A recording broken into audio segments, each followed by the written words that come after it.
What's going on there, jerk faces? It's your boy Andy, and you're watching Nocturnal Transmissions, brought to you by the Circle of Jerks podcast.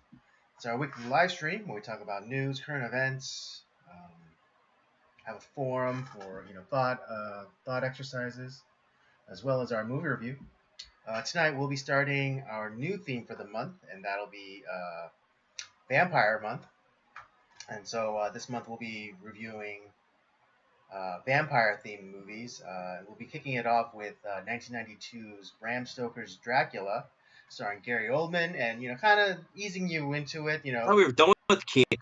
Yeah. I thought we were done with Keanu Reeves month. Right, but to transition you just to make the blow a little softer, we have one with also with Keanu Reeves. As well as Winona Ryder. This movie is really star-studded. Anthony Hopkins. It is really star-studded. Still relative, unknown, at least in America. Monica Bellucci is in this movie. Oh, that's right. Yeah, she is. Tom Waits is in this movie. I know a lot of people may not know who that is, but if you're a fan of music, then you know who I'm talking about. As well as Carrie Elwes is in this. Who else is there? It's also kind of fitting because it is Keanu Reeves' this past week, so it's kind of works out. Oh, cool. I think we did not plan that at all, but it just is like, oh yeah, that's right, it is his birthday. Just kind of worked out that way. Yeah. But yeah, so you have that to look forward to. With me as ever is the homeboy Rob. What's going on, everybody? Yeah. It's a lot of things going on in the world. And we're gonna just address a couple of subjects on that. We here locally, in the greater Los Angeles area, specifically San Fernando Valley, are dealing with yet another heat wave, particularly in the triple digits. So that's gonna be fun for us. Hoping that this is the last heat wave of the year. I don't know if it will be, but God, I hope so. It's been particularly bad. Yeah, but what's it? It is a La Nina year, so it's it is gonna be drier than the two previous years that we had, where we had just an onslaught of rain. And who knows? Sometimes heat wave. The heat. Travels with us all the way up until November. If you remember, True. I remember a few years where the heat followed us, all the way from from September into October and even into November for a little bit. But hopefully, that's not the case. Yeah. We don't have any more Indian summers. That's true. Yeah. So hoping we don't have any more Indian summers, and that as soon as it gets to the I'll grant, I'll allow, for a little heat to follow us into the beginning half of September, but I'll be damned if if the heat persists and follows us into the latter half of the month and then even into October. I really hope that's not the. Yeah, seriously. But yeah. Anything you want to share about your weekend or? No, there's not really not much. I just hung out with some friends of the podcast, watched some movies for Labor Day weekend, had some beers with them, and just had a good old time. We did. I showed them Yojimbo, a great Kurosawa classic. We watched American History X, which is also a great. And then we finished it off with Dirty Harry. So kind of a fun triple feature. Had some good beers and all that. So it was a lot of fun. Cool. Yeah, for me, I spent the day with my sisters. It was my oldest sister's birthday. Well, we're celebrating my oldest sister's birthday. It's actually tomorrow, but we just decided to celebrate it on Saturday. We went to this nice restaurant in West LA for brunch. Hmm. I Oh, was yeah, nice. I was still hungry after the meal, but that's fine. Yeah, it's okay because we ended up having Korean barbecue for dinner. So Oh shit, nice. yeah, and one of our actually our youngest cousin was in town, and so we got to spend the day with her mostly. Um, so that was a nice little surprise. Um, and when I say like youngest, I mean youngest compared to myself. She's in her 20s and stuff, and she's in the Coast Guard. So like yeah, so I didn't mean as though like she was like some like little girl in pigtails. Um, but yeah, Yeah, yeah, yeah. yeah. So that was my weekend. Yeah, it seems pretty nice. You got some family time in. I got some friends time in. Did a little bit of recording for Cinemigos. We got episode 50 coming out here somewhat soon. We did some bonus content, some movie commentaries that are going to be coming out. So yeah, that was pretty much my weekend. I actually didn't have to work a whole bunch, which was nice for Cool. once. Because usually, like, this would be with our lack of people working right now. Hmm. Normally, I would have to work a lot. So, but it's been nice. I didn't have to. I got a 2 day weekend essentially, Hmm.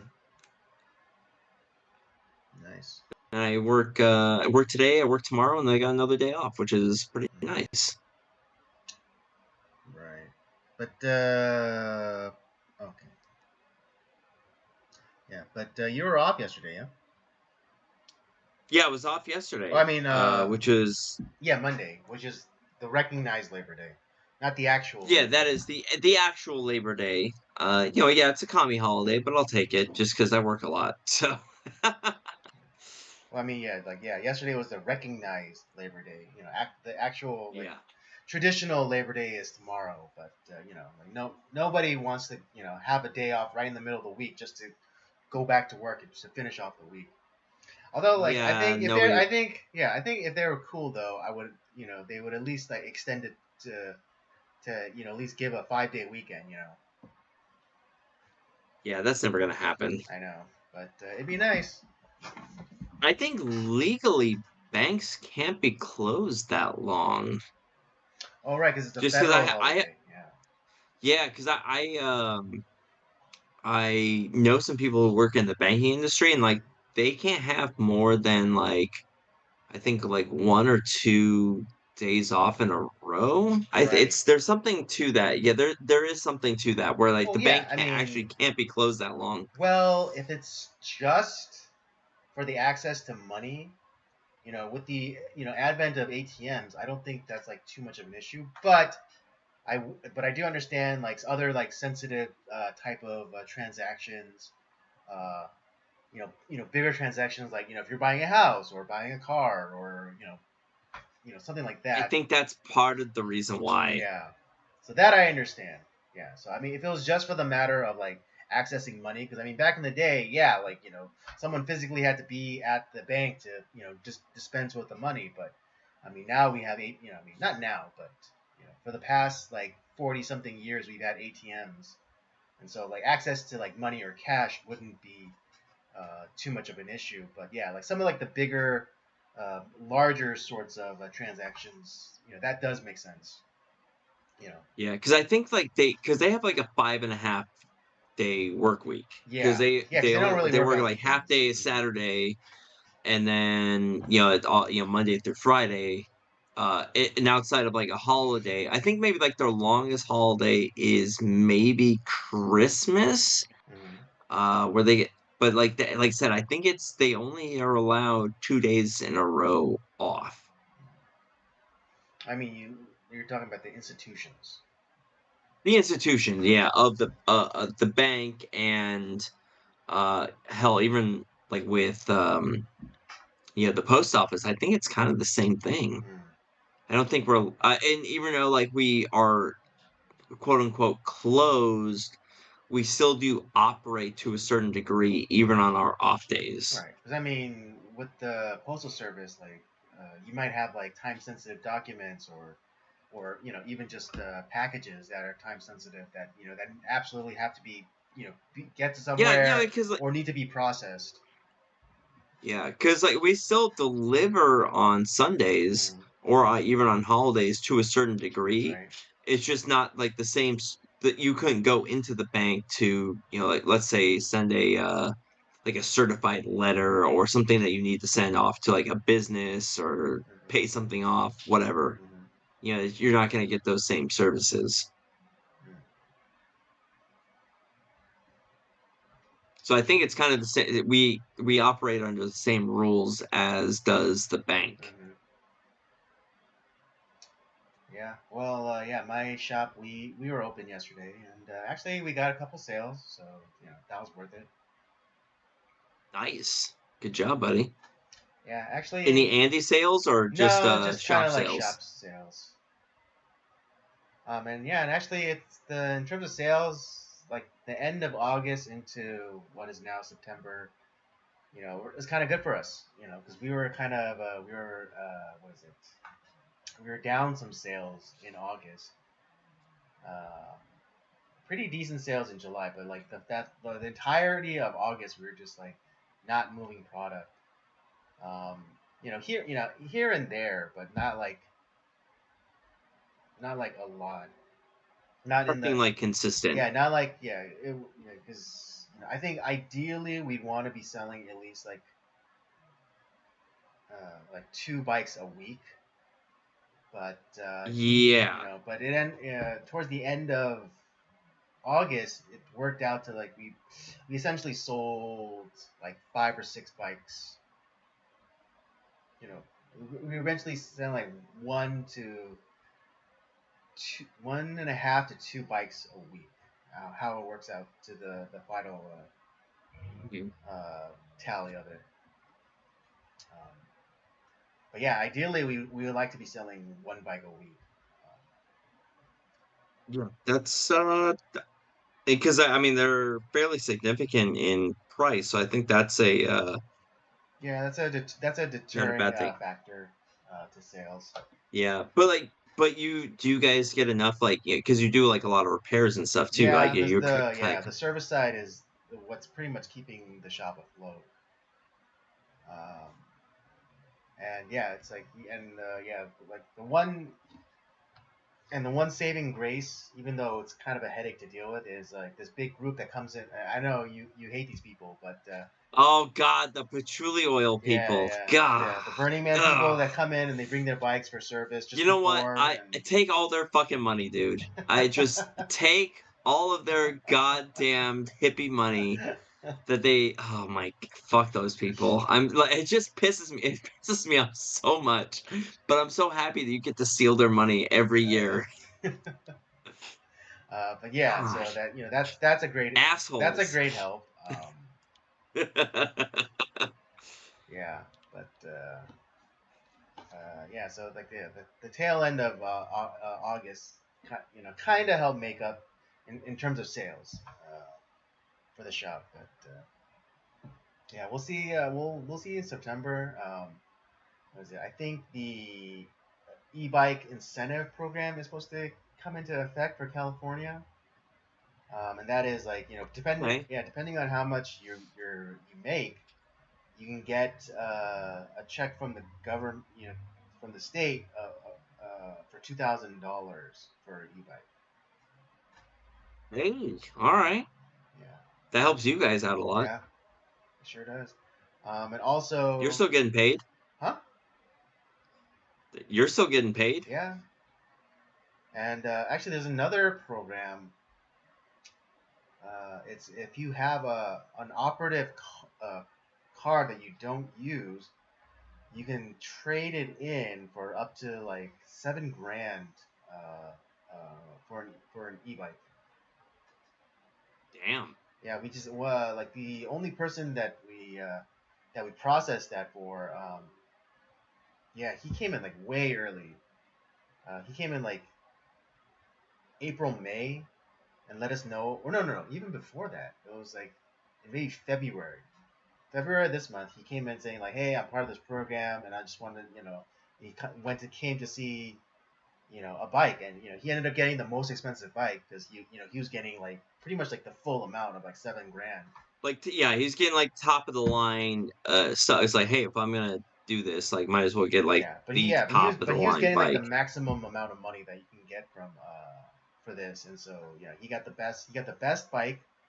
I mean, not necessarily. I don't think it was very practical, but he got the very best bike in terms of price because he got like the top shelf of like the best mountain e-bike that we had in the shop, and then also he got like a bunch of like accessories, and so uh, yeah. But no one else has ever come in like with that from that specific program, and maybe because like no one really knows about it, and I don't know. It's probably what it is. Because I think, honestly, I think there's a lot of people, if they knew about that, would be like, well, yeah, I'd rather do that than pay the exorbitant registration, vehicle registration and Insurance. insurance costs. But the other thing too, there's so many travel like a fuck ton of miles for their job. It's like, Right. what are we doing? Yeah, and it's really for someone who has like a spare car that they're not using. It's not like you just trade in your daily Yeah, driver for an e-bike because that math doesn't make sense. yeah. Yeah, I mean But it's it's the definitely one for it's definitely it's this program is definitely for someone like who has a daily driver and they would like to maybe offset some of the travel, like maybe they have a job where that an e-bike or even just a bicycle would make sense riding, but if you're gonna get money for something, why not get an e-bike? yeah, exactly. So yeah, but this other program, yeah, the e-bike incentive program through the state of California. Yeah, that has a max cap of $2,000, and that is dependent on your income. Okay, okay. Yeah, so But yeah, hopefully that works out for the shop. yeah, and actually, yeah, because where our shop is, it's like I mean, it kind of it's I don't even want to put it out there right now, so I'm not gonna say it. But let's just say that there is a certain situation that we could exploit, and it's very tempting to exploit. Are you trying to exploit more hippies? Because please. uh, that's all I'm gonna say about the situation. At least for now. At least for now. Oh God, please let it be the hippies. That's what my hope is. All Take right. all their Yeah, goddamn all their patchouli oil vegan smelling money. money. Yeah. Ugh. Anyways. Yeah, All right. Yeah. Let's get into the topics for discussion. for Where sure. would you like to start? Well, let's start locally because I think that it. To be honest, though, like, because yes, this is a local thing that's happening, but I Right. think It's that coming this is to a city happening council near on. you. Yes, if it hasn't happened in New York City, it's definitely Yeah. coming It's there yeah. soon. Mm-hmm. But yeah. So apparently, in the great wisdom of California, uh, we'll be giving out uh, what they're calling loans out to illegal aliens to buy homes. And what is it, zero interest, and there's really no onus to pay back the loan. So they're essentially getting free money. Just like the court dates that they get when they cross the border for asylum, right? Right, right. Here's your court date that you'll never show up Right. to. Yeah. Here's your loan that you'll never pay Right. Yeah. You back. double pinky swear to show up at your court date, right? Like, si, senor. Good Lord. This is because I think it's passed through um the state representatives. It's passed through the state senate. I'm not sure if it's gone to Gavin Newsom's desk just yet, but I mean, I would I wouldn't bet against it becoming into law. They're like, oh, this is gonna be a thing. And when I think about that, it's like we had the money that they would be spending on this program.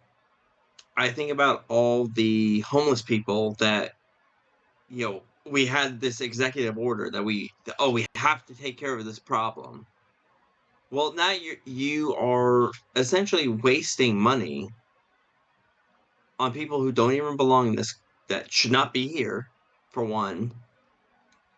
And instead of helping the people who actually are citizens of this country, who desperately need help, uh, whether it be through programs that help them through psychiatric help, helping them wean off of drugs and alcohol. No, we're not gonna spend money there. That's crazy. Let's spend it on people who don't actually even are not from this country, and we'll just make that happen, and we'll just kind of spit on the people who actually live here, and we could use that money for something else. People fool you by saying like, oh well, if California was its own country, it'd be like the sixth largest blah blah blah. It's like, no, we're broke, dude. Like this state is broke, just like our country is broke. We are in massive debt, and yet we're spending money on dumbass bullshit that we don't need to be spending money on. Right. It's like the stories that you hear about, people that win the lottery and then they blow their money on stupid shit like wave runners and ski-doos. Um, it's just you spend their money on stupid shit. You know. Yeah, this is where, it's like Homer Simpson when he became the trash commissioner. It's like, they let me sign checks with a stamp, Marge. That's what Yeah. happened. This is what's happening with our country.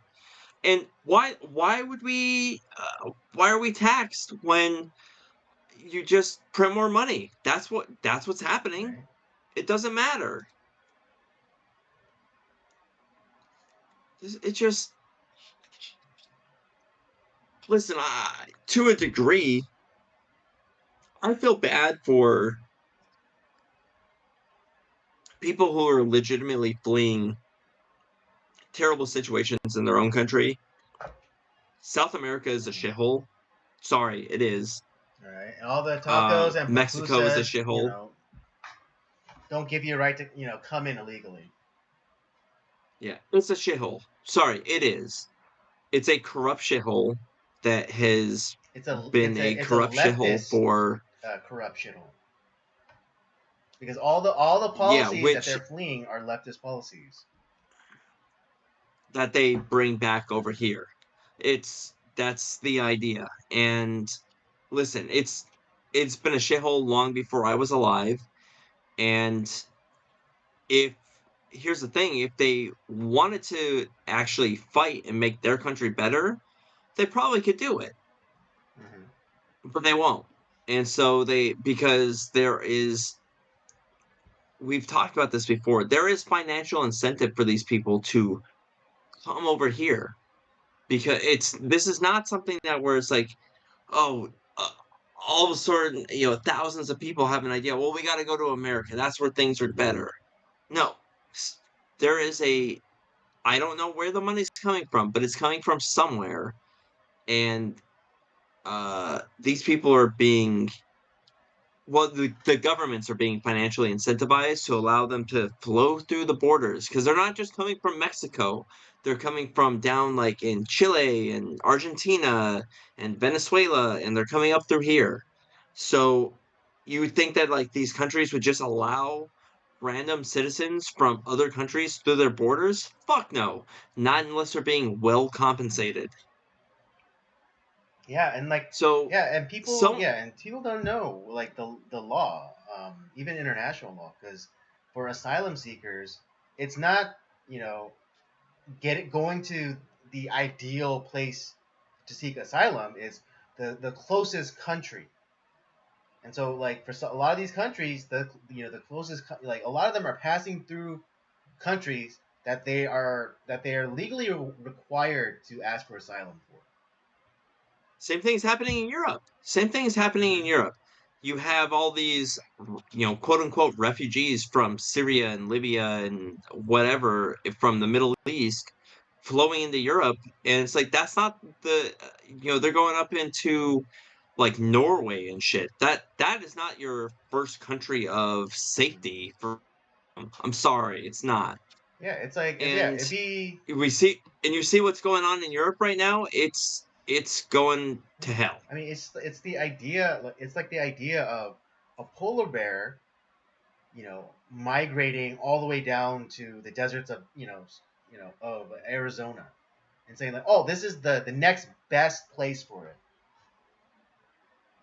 Yeah, exactly. It's stupid. I mean, yeah. So like people like from Libya, they should be seeking, um, asylum in the neighboring countries where like a lot of them share the same customs, and practically the same language, like Algeria or God, what's the other, like Chad, or I think that's another state. Right. But within like that geographic region, where again, like Northern Africa yeah, area where they either share a border or they share very similar culture and customs. So the culture shock isn't so severe.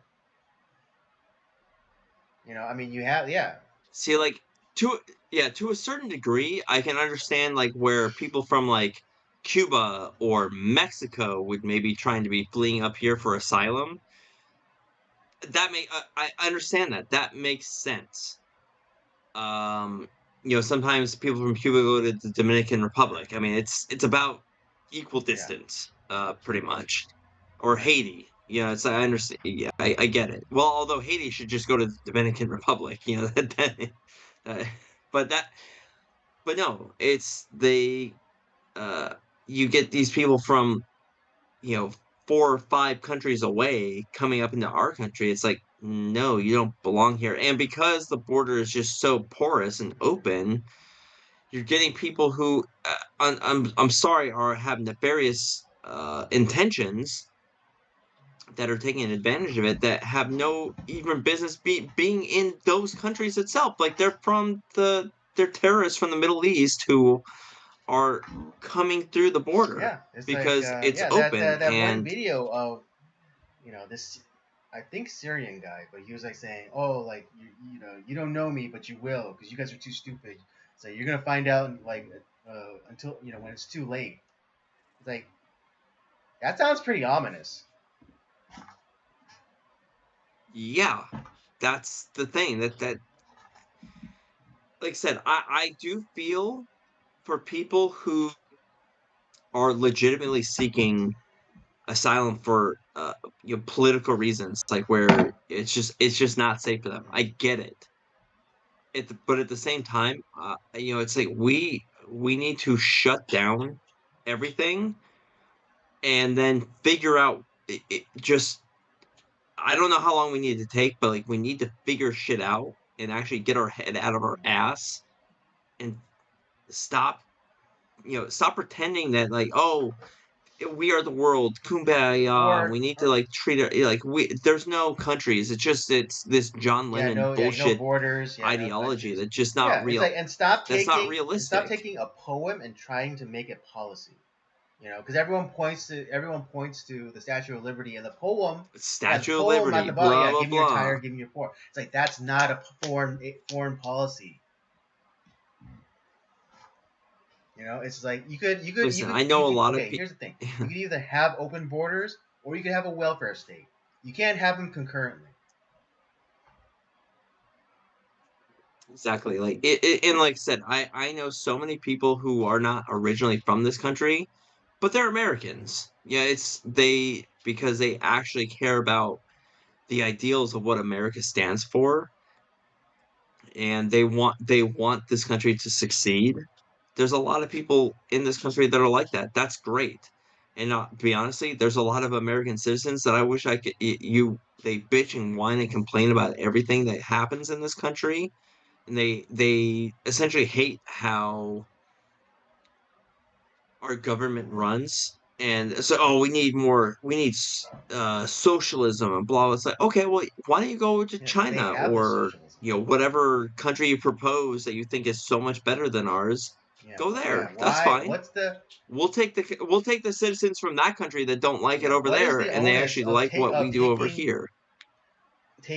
one country and turning it to the other when that other country already exists?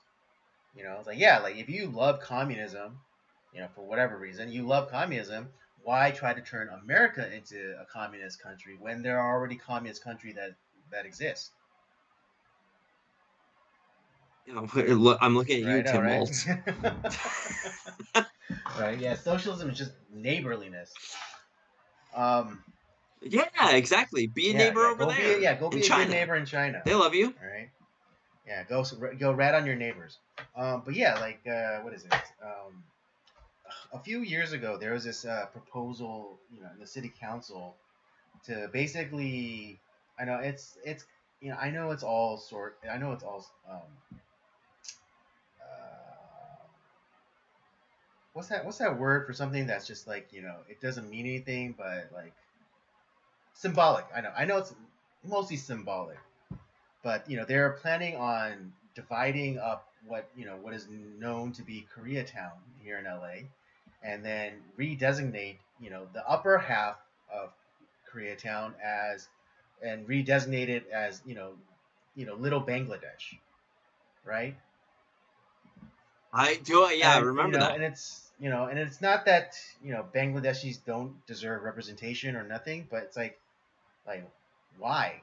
Like even if they did do the redesignation, like still most of the businesses up in the northern part of what Koreatown are Korean businesses. They're owned by Koreans. Mainly Korean people patronize those businesses. And so what would be the point of them redesignating that area? And I'm not saying that Bangladeshis don't deserve their own space. Or there actually is a tiny carve out in just For that, yeah. north of Koreatown, and it's like four city blocks by one city block. It's Yeah, like four yeah, blocks. Yeah, yeah, right. But yeah. it's commensurate with the Bangladeshi population. Mostly within the city of LA, right? So it's proportionate. It's Right. proportionate. And it's not to say if the Bangladeshis they got their money together and they're like, hey, you know what? There are a lot of vacant buildings in Koreatown, kind of like on the periphery of close to where they are, and then they started buying up those properties and they started building out their community, and eventually it became like there are more Bangladeshi businesses or Bangladeshi run businesses. What happened in Exactly, just Koreatown, exactly what essentially. Yeah. what Koreans did, and yeah, because Koreatown back in the day, back in before in like the in the 60s and 70s, it was Yeah. actually on Yeah. the other side of the 10 freeway. You know, That's yeah, right. and Yeah. but then but then slowly but surely, the native population started pulling away out of there, and the Koreans started making their advance up up north north side of the 10 freeway, and they started pooling their money together, and they started buying businesses, and they bought property, and they invested in the community, and eventually it became what it is now today. And I'm not saying Yeah. that that the Bangladeshis can't do it. And I hope in a small way, in a small part of myself, I wish that they would. Yeah, I It'd be wish they would great. do that. I wish they would. Because I like when people invest in their city and they care about their city and make it better. Exactly. That's and they that is what America is all about. Like in where you give a fuck about like where you live, you invest a lot of money in it, and you also get engaged in your local politics and you make stuff happen that you want to have happen. Yeah, and I mean, yeah, and this whole idea of like, oh, like the public when we share everything and we pay taxes, so we have access to these places. Let me ask you, Rob. You ever been on a road trip? I have been on a road Have trip, you ever yes. seen a public rest stop where there wasn't graffiti or the toilet seats and the mirrors weren't scratched up? Or where everything was fucking soaking wet Yeah, with but yeah, piss just and yeah, water. yeah, no, No. right? The answer is no. But have you ever been on you've been on a road trip and you ever pull into Hmm. a pretty well maintained, privately owned gas station? Spotless, right? Spotless. The toilets are clean. There's I mean there's bare like there the mirrors are clean and you can see yourself without without seeing for a good time call 555 whatever, right? Buy Yeah. a Buick. Yeah, for a great Buick. Yeah, call this number. But yeah, but it Yeah. goes to show you that that private ownership is better, and like people investing in something is better than this idea of collectivism and like, oh yeah, let's just take all our money and then the government will take care of it. The government will ensure that it is run.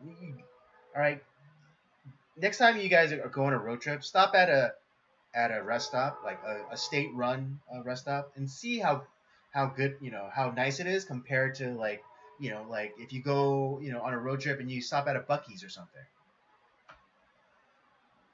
Yeah. right? And so yeah, kind of like going back to Very, yeah, and very kind of going different. back to my story. Yeah, like if the Bangladeshis like got their money together and pooled it and they bought real estate and they kept building out more and more like where Koreans were actually pulling back, then yeah, then they would have earned the that place. And like if they decided to then designate the northern which half of Koreatown into Little Bangladesh, I mean like that's fair. Yeah. Cool.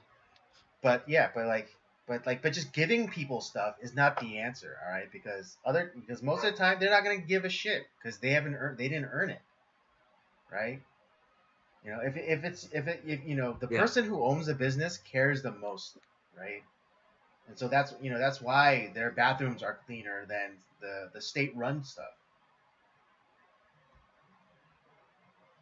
So I mean, these with the idea of this new uh, potential law that's coming into place, if it's not already a law already, it's like these people who have done nothing to earn a home. I mean, this is the 2008 housing crisis mhm. all over again, which, to be honest, started years before that, like at least 10 to 15 years before that. Mhm.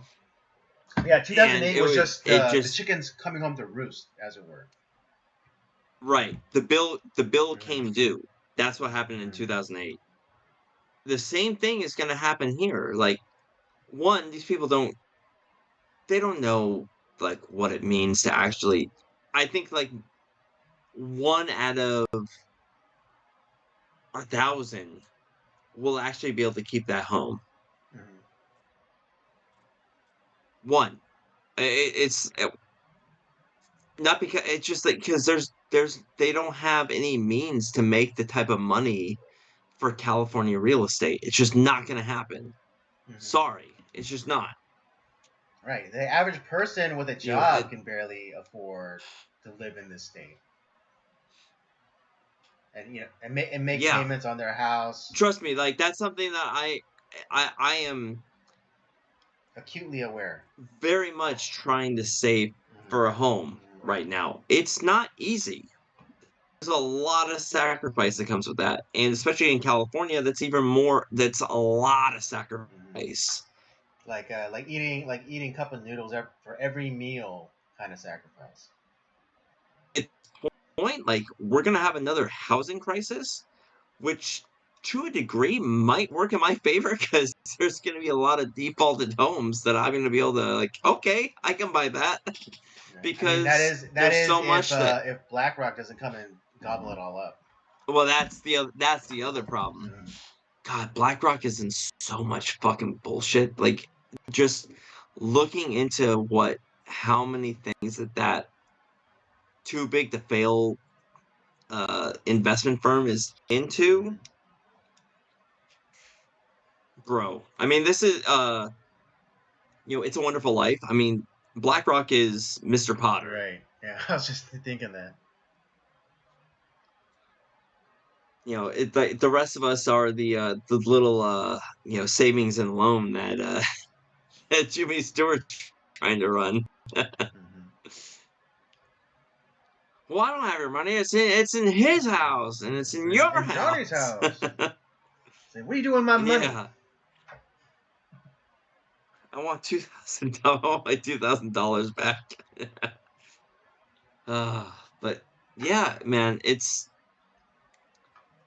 this is essentially this is the 2008 housing crisis all over again. That's what's happening right now. And I don't know how many years in the making that this is happening. Are we, because I think it took about 10, maybe I would say 15 years for that to come due. Mm-hmm. Are we in like year 2 of that? Are we in year 4? Are we like right at the bubble? Now, see, this is where Eric would come into play because he has much more of a nose to the grindstone on Right. this Yeah, type he of has an stuff because inside he view is because in the real he's estate. on the inside. Yeah, he's like I bet you if I asked him, say, hey, should I buy a house right now? And like on the outside, be like, yeah, buy a house. But I think as a friend on the inside, be like, don't buy a house right now, just Yeah. wait. That's Right. He'd be kind of like conflicted. where I feel like he'd be very conflicted. I'm not telling him out. Like, buy a house from Eric. He's great. He's gonna help you out. He's gonna put you in the Great right guy. place. Terrific guy. But I imagine that there's a lot of people out there like, oh, this is definitely not I wouldn't say this is a buy market right now for a house. Just because, especially with this coming into play, that makes things so much more, tough. And then what also happens then is that right after that, getting a home loan is essentially impossible. Right, because you have Now you these. can now Because yeah, you'll have these illegals coming in like flush with money, and they'll be able to pay whatever. And because they have it, they're not gonna haggle. It's like, oh, this is all the money that the government gave me, and so they're gonna this go with them. also this also feels like a design to flush the market with a bunch of money, to like make that down payment that they on a place that they cannot afford, and then when the places foreclose, that's where groups like BlackRock come in, and then they buy up those Right? foreclosures Yeah, pennies on the on like dollar. 10 cents on the Yeah. dollar.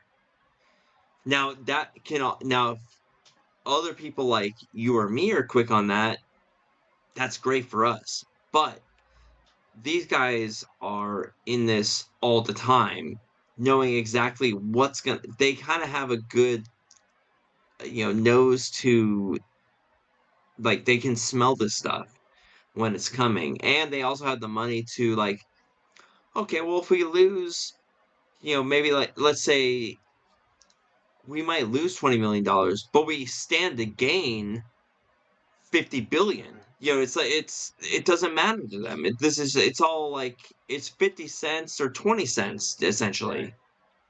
To them. That's what's happening here. That's why shit like this is so dangerous. And I bet you that a lot of these special, because BlackRock is a special interest group. I'm sure that they are not if they're not in the pockets financially of a lot of these state legislators or federal legislators, they definitely have somebody that is vying for, hey, we should do this, we should make this law, we've invested in your campaign, blah blah blah, like let's make it happen. And you do that with enough people, that's power. That's what's happening. That's why this shit happens. And these people have been in power for so long that they don't feel that there's any sort of fear that they might not have this power anymore. I think there's a majority of Californians that are tired of it, and especially like this is a highly democratic state. It's pretty much landlocked at this point. I don't think it will ever be Yeah, it's a a red super state majority. again, ever. Yeah. Well, I mean, And it can be a red state, but in terms of the values, because again, the late great Andrew Bart said that politics is down from culture, and so like could we have a time when the when there's a supermajority of Republicans? Sure, but that only follows if the the the values and the culture change within California. yeah, it's just like, to me, what a lot of these liberals bitch about in this state, about how, oh, we need to get rid of like the ultra rich. It's like, the ultra rich are the politicians that are above you, that are dictating it, essentially manipulating the media and manipulating you into voting for them so that they can continue to have power and make money off of you. That's what's happening. It's not the, quote unquote ultra rich corporations that are here, that are actually not corporations. Yeah, They're they're just business identified. people who have worked their ass off to, spent years without a salary trying to create a business to make something, to carve out some sort of livelihood for Yeah, themselves, it's and also giving you a livelihood. yeah, So shut the fuck up and like pay attention.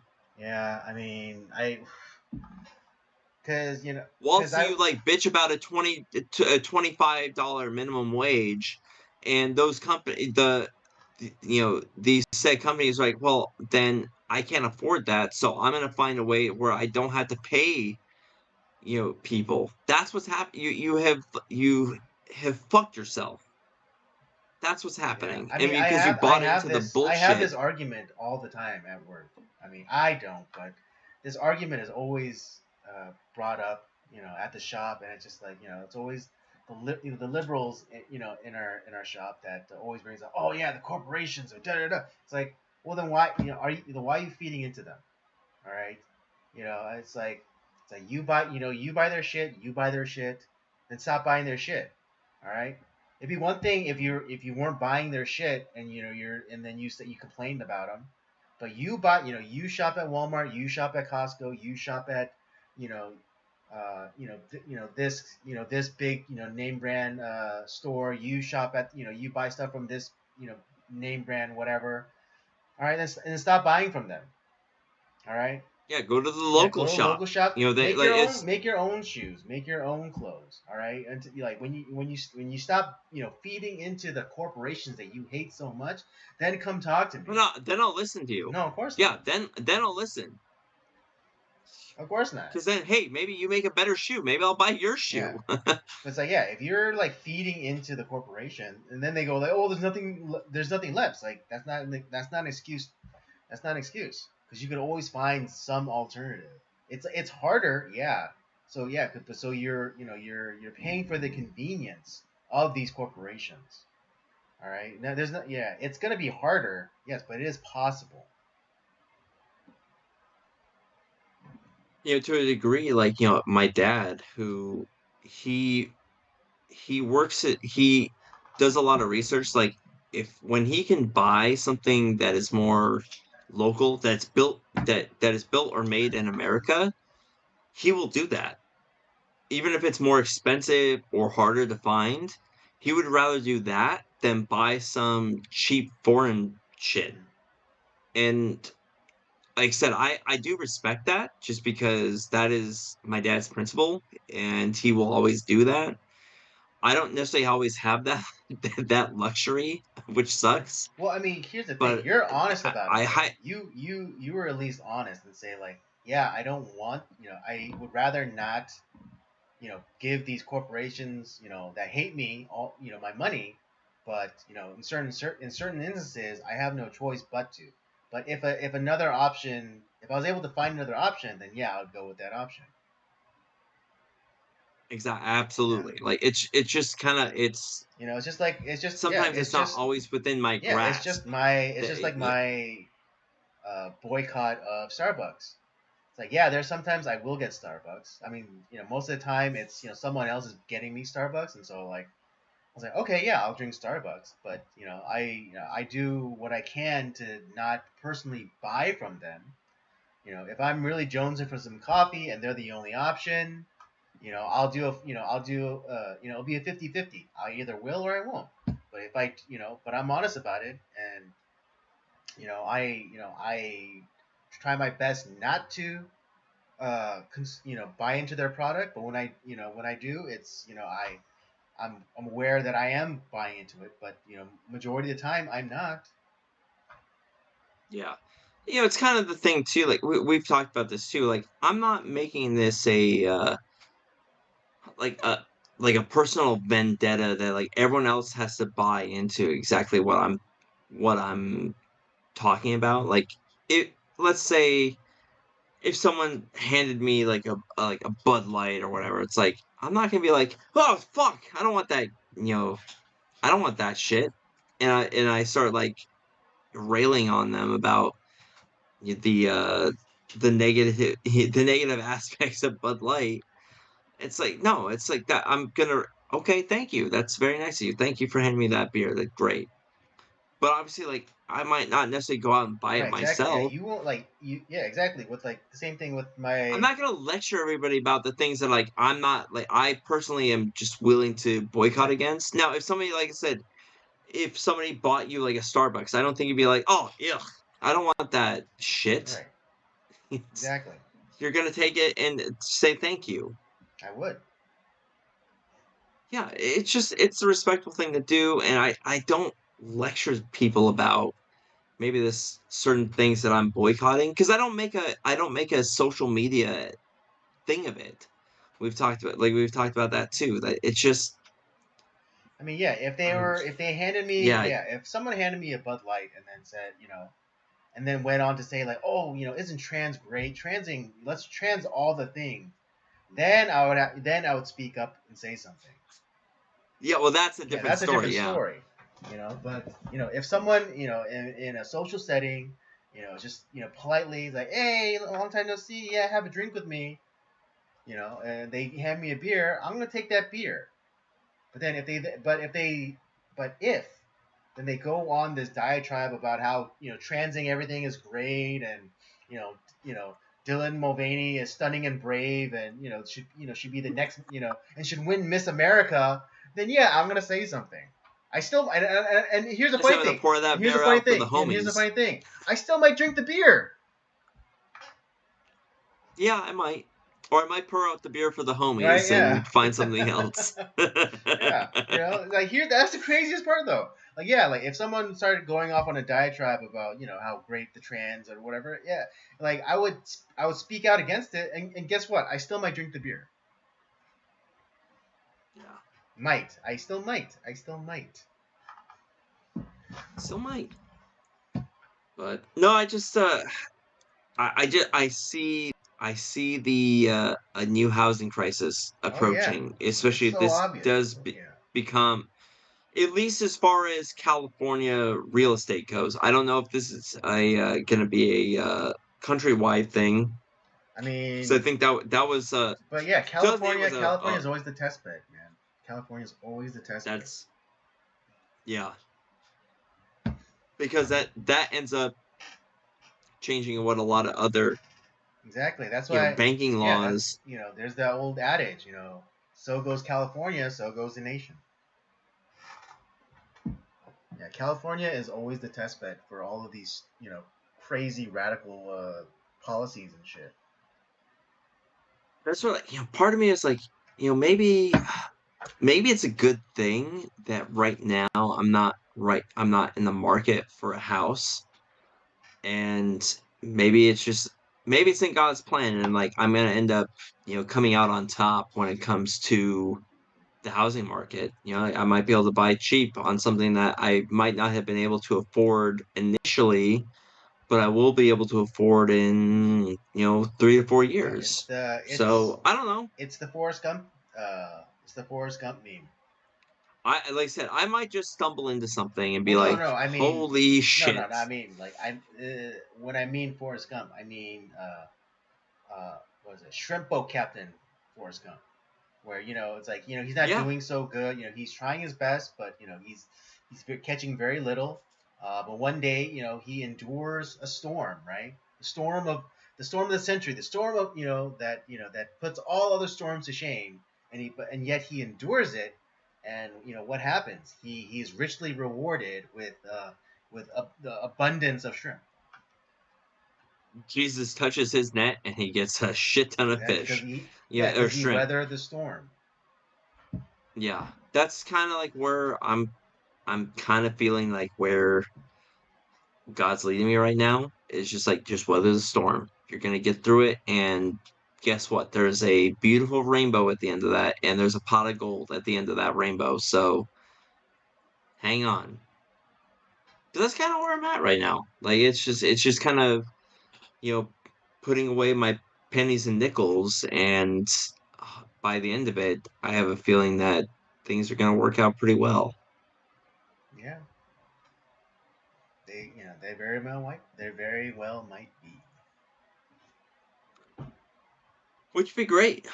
Just trying to you know make a have the ingredients to make a house so that Joyce can make it a home. That's kind of like what my hope and dreams are. Mm-hmm. Yeah, indeed. Anything else? No, not on that. I just like it's just I've been seeing that that been going on in California. Figured we should probably talk about it because I thought it was it's not in the mainstream news. It's barely in the local news, but it's still news. Right. Yeah, it's one of the things that we've been trying to do, on this stream. Because we live in California, we want to talk about as much local stuff as possible. Because yeah, the national stuff is important, but um, the micro is the macro.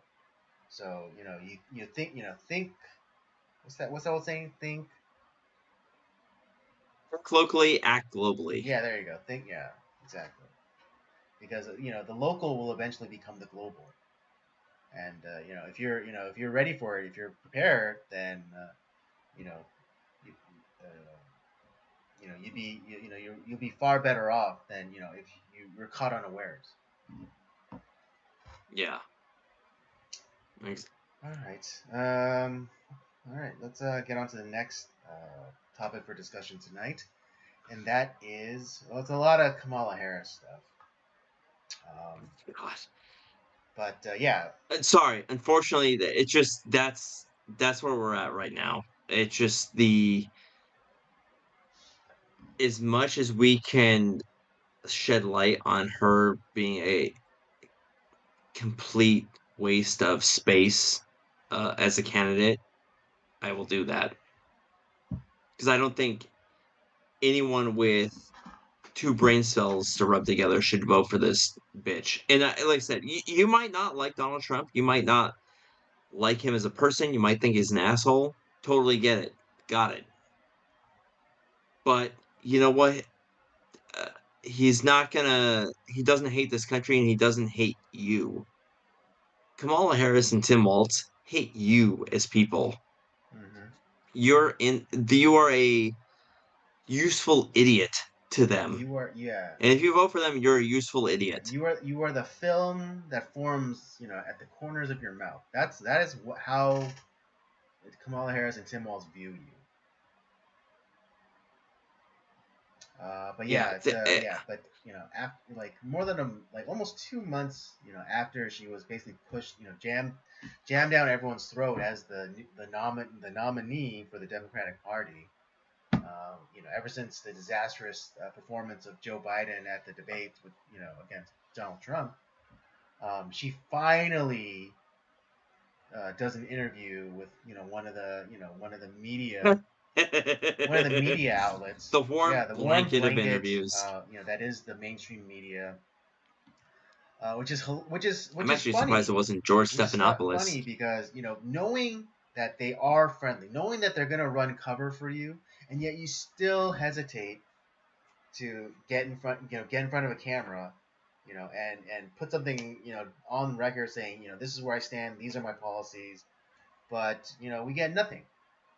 All we get are short clips from your supposed rallies, even though they're just free concerts put on by the Democratic Party to draw in people, and then Kamala to come out and make a 5-minute appearance and be like, hey, don't forget to vote for me later. Now here's fucking Megan Thee Stallion. And then here's the other thing too, is there was supposed to be a debate this week, tomorrow. That got canceled, so Trump is holding a town hall. So he hasn't run from it. Kamala did. Right, and actually, and this coming up to this, they've been putting the Kamala campaign. They've been putting out how Donald Trump is trying to duck out of the debates, without giving context. But it's not that Trump was ducking out of the debates. Is that it's the Kamala campaign? They were asking for a format change in that they didn't want the muted mics. Trump didn't want the muted mics either, but his staff convinced him, probably letting him know, like, sir, you're much better when you're linear. Okay, you're people love you, and how you go off, and but and how Trump usually kind of talks, and it's very non-linear. He's like oh yeah, the things are great, and oh yeah, and this guy, blah, blah, blah, but it's kind of all over the place. The muting of the mics during the Biden debate actually helped him, and so way better in the for Trump him. campaign, they wanted to keep the rule for muted mics, but the Harris campaign wanted to unmute the mics, and what is it? Styx Hexenhammer, he did an analysis of this, and I tend to agree with his assessment. But the reason why they wanted at least the Harris campaign, why they wanted the unmuted mics, is so that she could have her sassy black woman, it's I'm speaking moment, when debating Donald Trump. Oh yeah, that makes a lot of sense, actually. So yeah, she wants that soundbite of when Trump is supposedly talking over her, and she can go excuse me, it's Donald Trump, I'm speaking. Jesus. Kind of like what she did during the God. vice presidential debate with Mike Pence, where Trump, Pence was. Not that I'm standing Mike Pence, but he was just responding to what she had said, or responding to a question that was asked of him. And Kamala was the one who was kept interrupting him, and it's I'm speaking, even though she was interrupting him. Yeah, it's sad. It's really sad. But there's people that buy into this. That's what's crazy to me. And here's what's going on. So she had this very scripted or a very edited 18-minute interview that was, I think, double that, but they edited it down. Not surprised. And there was one, maybe two, quote unquote tough questions that they never pushed back on at all. And you have and she's not doing it by herself. She has Tim Waltz there, who it's like, I thought you're a tough woman. Why do you need a man behind you to help you out?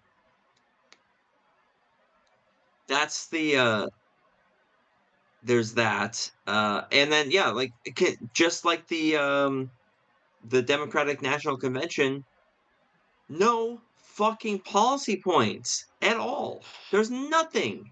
There's no substance to anything that she says. Yeah. All she does is And sloganeer. your plan is Yeah, all she does is sloganeer. Yeah, and the thing, or she just copies Donald Trump's homework. and the thing is, when she does somewhat make a policy thing that she wants to do, it's like, you can do that right now. You're in office right now. You are the current regime.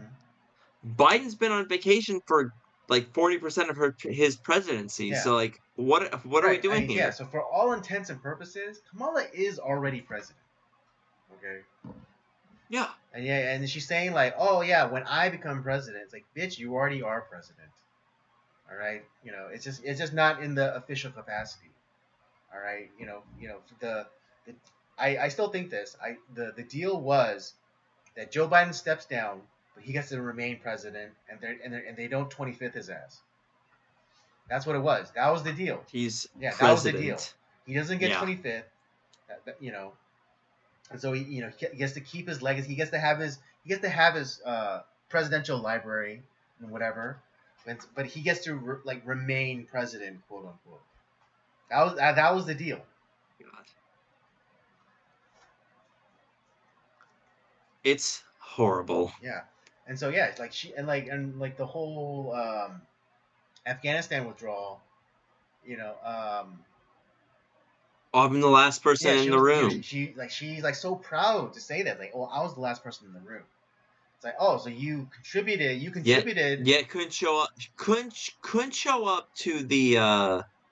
It not only couldn't show up, but was very dismissive to the families of the people who were killed over there in that withdrawal. Right. And those same families who they made it a political point, like, oh, Donald Trump just making it a political statement. Okay, sure, maybe. But here's the thing. Those families invited him. They wanted him there. They wanted to take pictures with him, and they literally said, we wanted an actual leader there. The Biden and Harris dismissed us and showed us so much disdain that we are not surprised that they're not here, and I'm kind of glad they're not here. Right. I mean,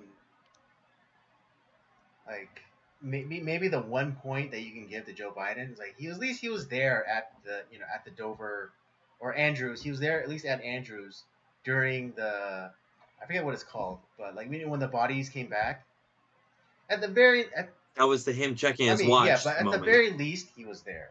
Okay, I'm not saying that True. But True. Yeah, but Kamala Harris, as much as he can be anywhere. Kamala Harris wasn't there. I mean, he was physically there, so at least like one point for Gryffindor. All right, on that note. 1 point for Gryffindor. All right, I guess in Joe Biden's case is Slytherin. All right, so 1 point for Slytherin. Yeah. Okay. So, but the point you made is funny. Okay. 1 point. Yeah, so 1 point for Slytherin, I guess, for Joe Biden just physically being there during the again, I forget what it's called, but for dragging his corpse out to the tarmac. Good on him for that. Jesus guess. Christ. But Kamala Harris wasn't even there, all right? And she doesn't even deign to speak, and Biden didn't even deign to speak their names during the State of the Union, and Kamala Harris doesn't deign to even speak their names at her rallies, quote unquote.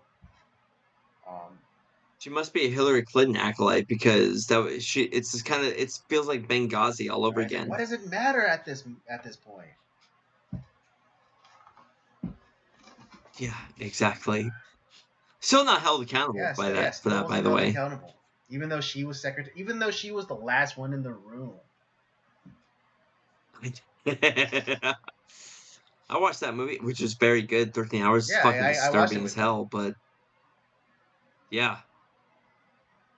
Actually, you know, a little bit of a side tangent. I kind of want to watch that Reagan film that's out right now that with Dennis Quaid Oh yeah. uh, The one, yeah, the playing one Reagan. that Mark Zuckerberg calls election interference for a candidate who's dead. Like, yeah, well, and because dude, you know how many like of all the people that I fucking hate who are saying, "Oh, this is the worst film of all time," blah. It's like it's blah, blah, blah. You know, it's they want to shit all over it. It's like, okay, well that just makes me want to watch it more. And even like because of all the backlash that Dennis Quaid has received on that, he's like, yeah, you know what I'm gonna do? I'm voting for Trump because I hate all of you people. And it's like, you know what? He might be an asshole, but he's my asshole. So fuck all of you. That's pretty much what he said.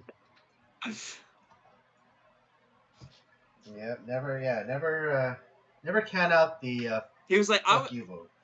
I was all ready not to vote for this guy, but because of all like the horrible things that people have been saying to me about doing this movie and all that, it's like, and I realized that, you know what? I don't like any of you, so fuck you guys. Yeah. I'm gonna vote for the other way. Yeah, never underestimate the fuck you vote. There's gonna be a lot of fuck you Yeah. votes this November. Indeed. But yeah. Oh, the other thing too with the Kamala campaign, another just really dastardly trick, and this is also hilarious too, by the way. In Philadelphia, they are desperately trying to get that Pennsylvania vote for because it is a swing state. They put up in Philadelphia all these Kamala Adverts. campaign advertisements as they were being endorsed by the Philadelphia Eagles. The Eagles had to come out and say, we never endorse this candidate, and we are actively looking to remove everything that is up in our city, and we are also looking to sue. They're going to try to Yeah, because sue. they used like the logo and the colors of the official team. And I'm sure the NFL is going to come after them too. I don't know if they branded it. Oh yeah, Because the Eagles fall within the they jurisdiction are of the. stealing NFL. They're stealing NFL and the Philadelphia Eagles Mhm. licensing That's right. rights for one. Which, but at the same time, and I'm sure that there's a lot of Eagles players or people who are in Philadelphia who may have otherwise maybe wanted to vote for Kamala, but I don't think they're going to vote for her Oh no. now. Especially Eagles Yeah, they're fans, fucking crazy. like who, yeah, they are They're crazy, and it's like this. they're Oh almost the well, equivalent of Raiders fans, but the on the East Coast. just the fact that the Eagles denounced that we do not endorse this in any way, that changed their vote. That changed Eagles fans' votes Right. right there. That's I was like I saw it, I was like, what the fuck are you doing at this like that why Yeah, they done goofed. you thought that this was gonna Yeah, they work? done goofed. They done goofed hard. Yeah. You thought that this is because she didn't pick Josh Shapiro for one, who's also a radical, but because her party hates Right. Jews. I mean, I hate Jews too, but So that's because they we could got to kill my find boy. another way. Yeah. Right. So So I'm with this you is there. the Radical leftist. Yeah, I hate Jews too, but for different reasons. yeah. It's You a joke, gotta people. Don't it's take it it's lie crazy. lie it yeah, it's with the with this group, it's lie, cheat, and then if you can't do that, like just cheat even like harder. I mean, they're trying to cheat, like, Yeah, oh, it's the we'll just take the licensing. it's the ask for forgiveness, not permission. But they didn't even care about the forgiveness. Well, and the other thing too, like, this is also right up their alley. She literally talked about how we should steal the licensing and trademarks off of That's true. companies. Yeah. Oh, the This is what patents. she Yeah, the wants to do. patents. Yeah, if she's allowed in power, those things are Yeah. It gone. just yeah. She's gonna try to Yeah, take day those one, away she'll from take a you. key to the patent office and just take all the patents. Yeah. So yeah, Yeah, and it's like they're trying to hit her with these like no more, no more private ownership, but nothing. Basic communism. yeah. So that's what's happening there. It's just hilarious to me. And there's still people that just have bought into the soup who just, oh well, Kamala's my candidate. I'm so excited. I'm looking for change. Ben Stiller's like, oh, I feel like there needs to be a change, and Kamala's the change. It's like, you're not changing Yeah, anything. This is you're the getting same more of fucking the regime same. that's in power now. Yeah, you're just getting the more. You're literally getting more of the same. You know what? And that's another thing. Trump I uh, needs to fucking super glue Harris to Biden's administration. I mean, hell, she's trying to do that herself.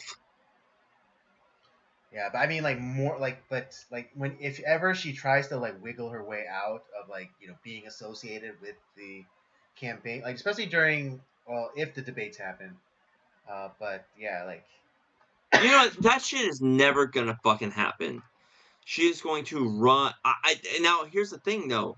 I don't know if that's gonna work either because there's a lot of people, especially on even on the liberal side, the mainstream media, who they're getting nervous that she's not doing anything with that.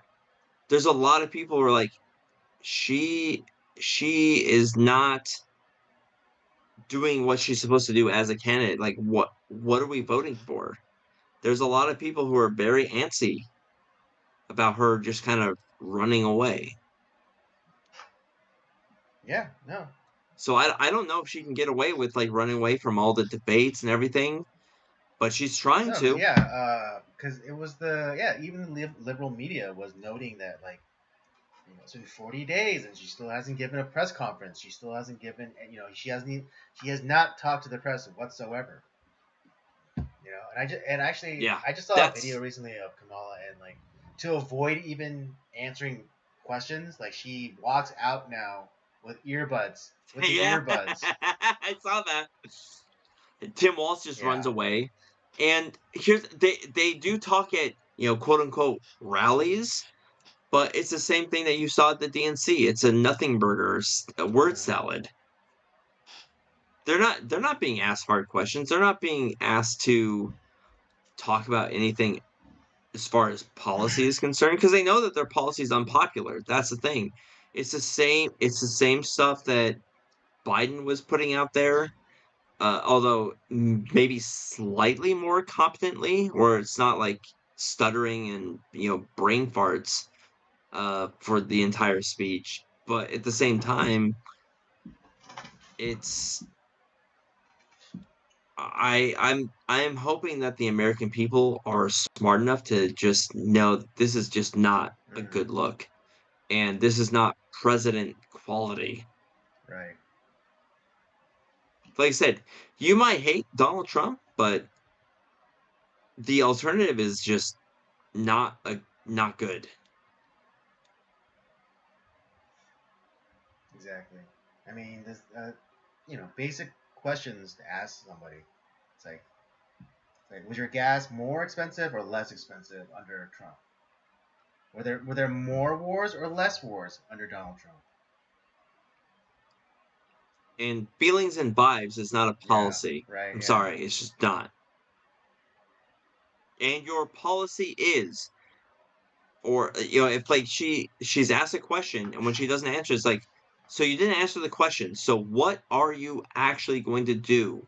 What is your plan? And when she can't continue to answer that, then it's like you got to stop. You can't vote for this person.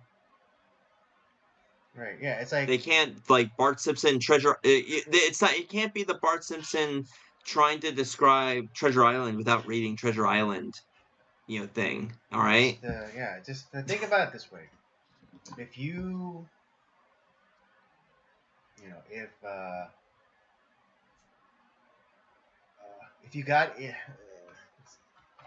you started feeling sick, right, and you went to the hospital, and the doctor couldn't describe or couldn't like tell you what was wrong with you, would you like trust that doctor? But then the doctor said like, oh, but I can fix you. But he couldn't but he couldn't tell you what was wrong with you. Would you trust that doctor? No. Exactly. So why so why would you go like why would you pick a leader who,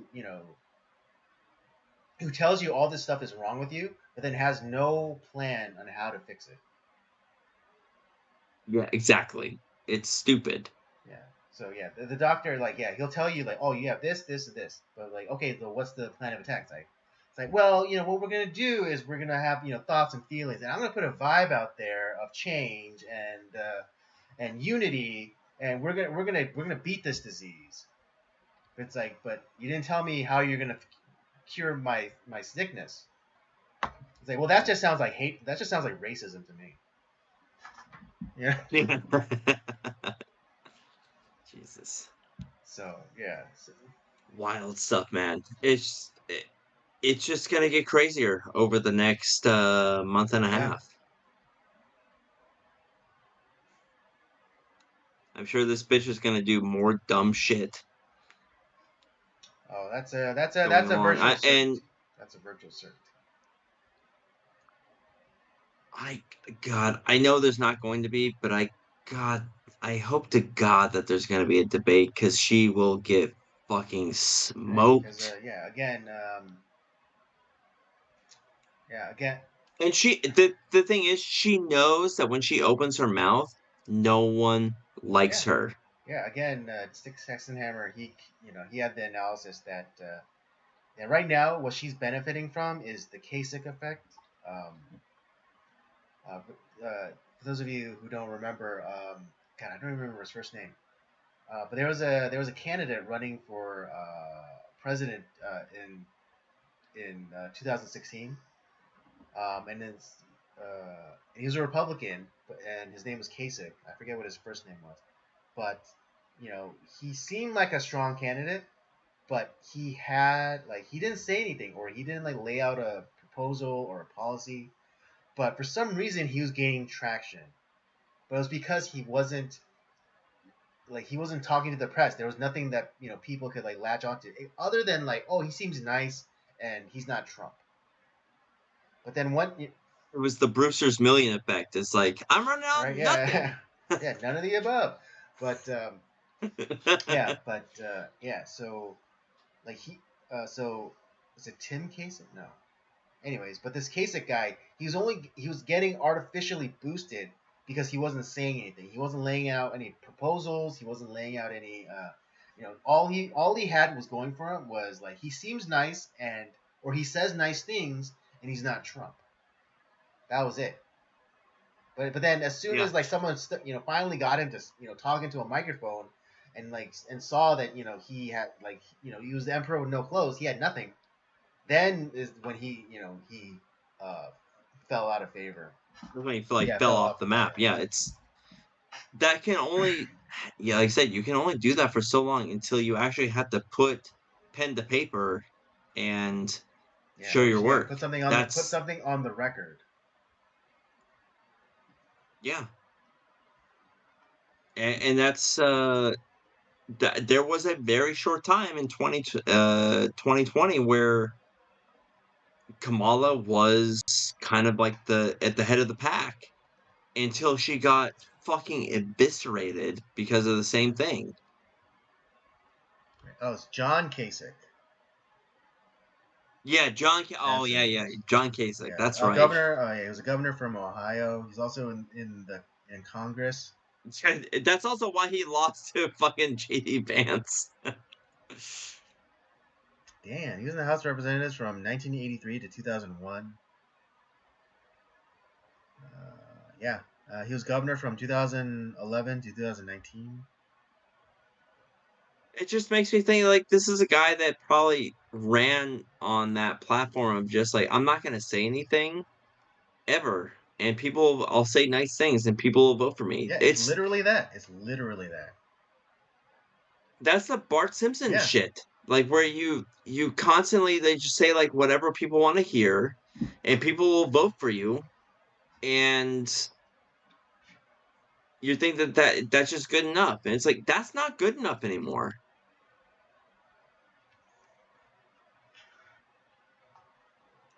It's like to me, like I listen to these people, it's like, and your plan is because things are not great right now. Like, what are you going to do to change things? In the case of Kamala Harris, you're essentially an incumbent. I'm sorry, you can change things now. Like, I'm sorry things have not gone the way that we had hoped. This is what I want to do.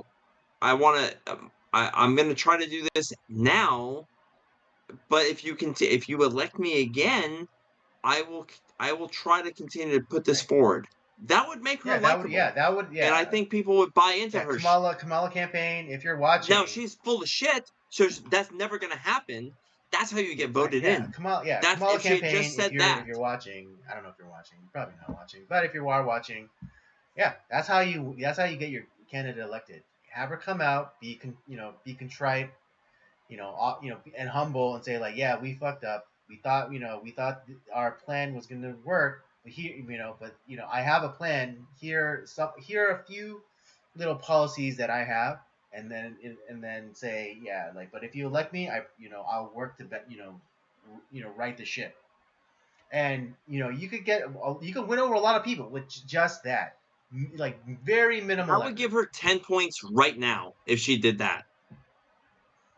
That would give her Yeah, 10 points exactly. Yeah, easily. yeah, and it's just like, and it's those people who are like, who are very easily swayed. Who's like, oh well, she said that she was sorry about. Because they don't like Trump. That's That's the the other thing. factor. Yes. Because I know Trump is an asshole. I got that. Like it's fine. I get it. But it's like when you are a complete dunderhead, a dunderhead whore like Kamala Harris is, that's why we're in the spot that we're in right now. Although Like I think it's highlighting that she's a whore is not effective. no, Well, no, no. I'm Yeah, just I'm just personally wording saying it. that. Yeah, it's just not. Yeah, but in terms, for general, like, if people, you want to like make the argument of why Kamala Harris is not fit for office, don't bring up like the heels up Harris, part of her history, because then, yeah, It's because fun. yeah, It's it's funny. funny. Don't get me wrong, it's funny, but it's not effective in trying to change someone's mind. No, But what is yeah, because effective then is her yeah, actual because record you could easily with then turn it back to Trump. It's like, oh well, he was a philanderer. It's like, okay, yeah, fair enough, yeah. exact. But if you want That's to what I'm if you saying. want to But nail what her, and not in the way that she's accustomed, but if you want to nail her, yeah, get her on her record. Get her on like the hypocrisy of her, putting away, particularly black men for simple possession, for marijuana, and then her laugh. which I think is like what Trump is doing with his talk Oh about yeah, his yeah, potential policy descheduling of marijuana. which a lot of like people on our side of the aisle are like, oh, what, they're kind of getting all pissed off Right, but about that. It's like just ease I up, because every candidate promises things and doesn't deliver everything. So just watch his actions, not his words. He says that he's going to deschedule it, but let's see like if he actually fulfills that. But yeah, just go after, just go after her actual record.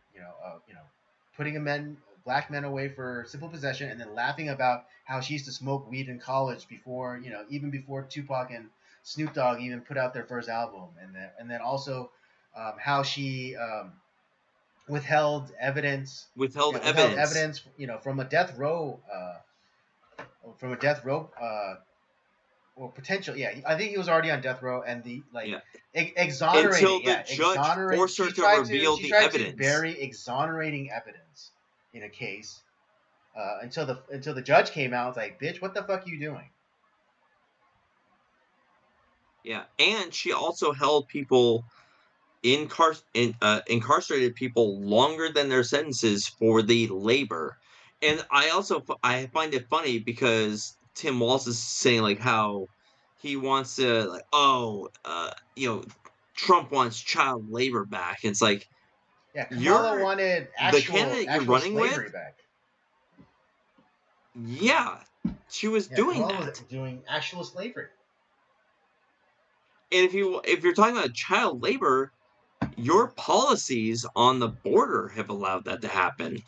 Sorry, that's the reality. All right. So yeah. So for those of you, for There's a those of lot of you stuff out that you can there do who are that, get into stupid, and these aren't ad hominem attacks about which are also true, unfortunately. But you don't have to go to the ad hominem, yeah. But if and you just you yeah go on like the actual evidence of like what's true about them, about their policies and their record. if you want if you ever engage find yourself engaged in one of these stupid ass arguments, yeah, don't go to the heels up Harris stuff, even though it's hilarious and it's valid.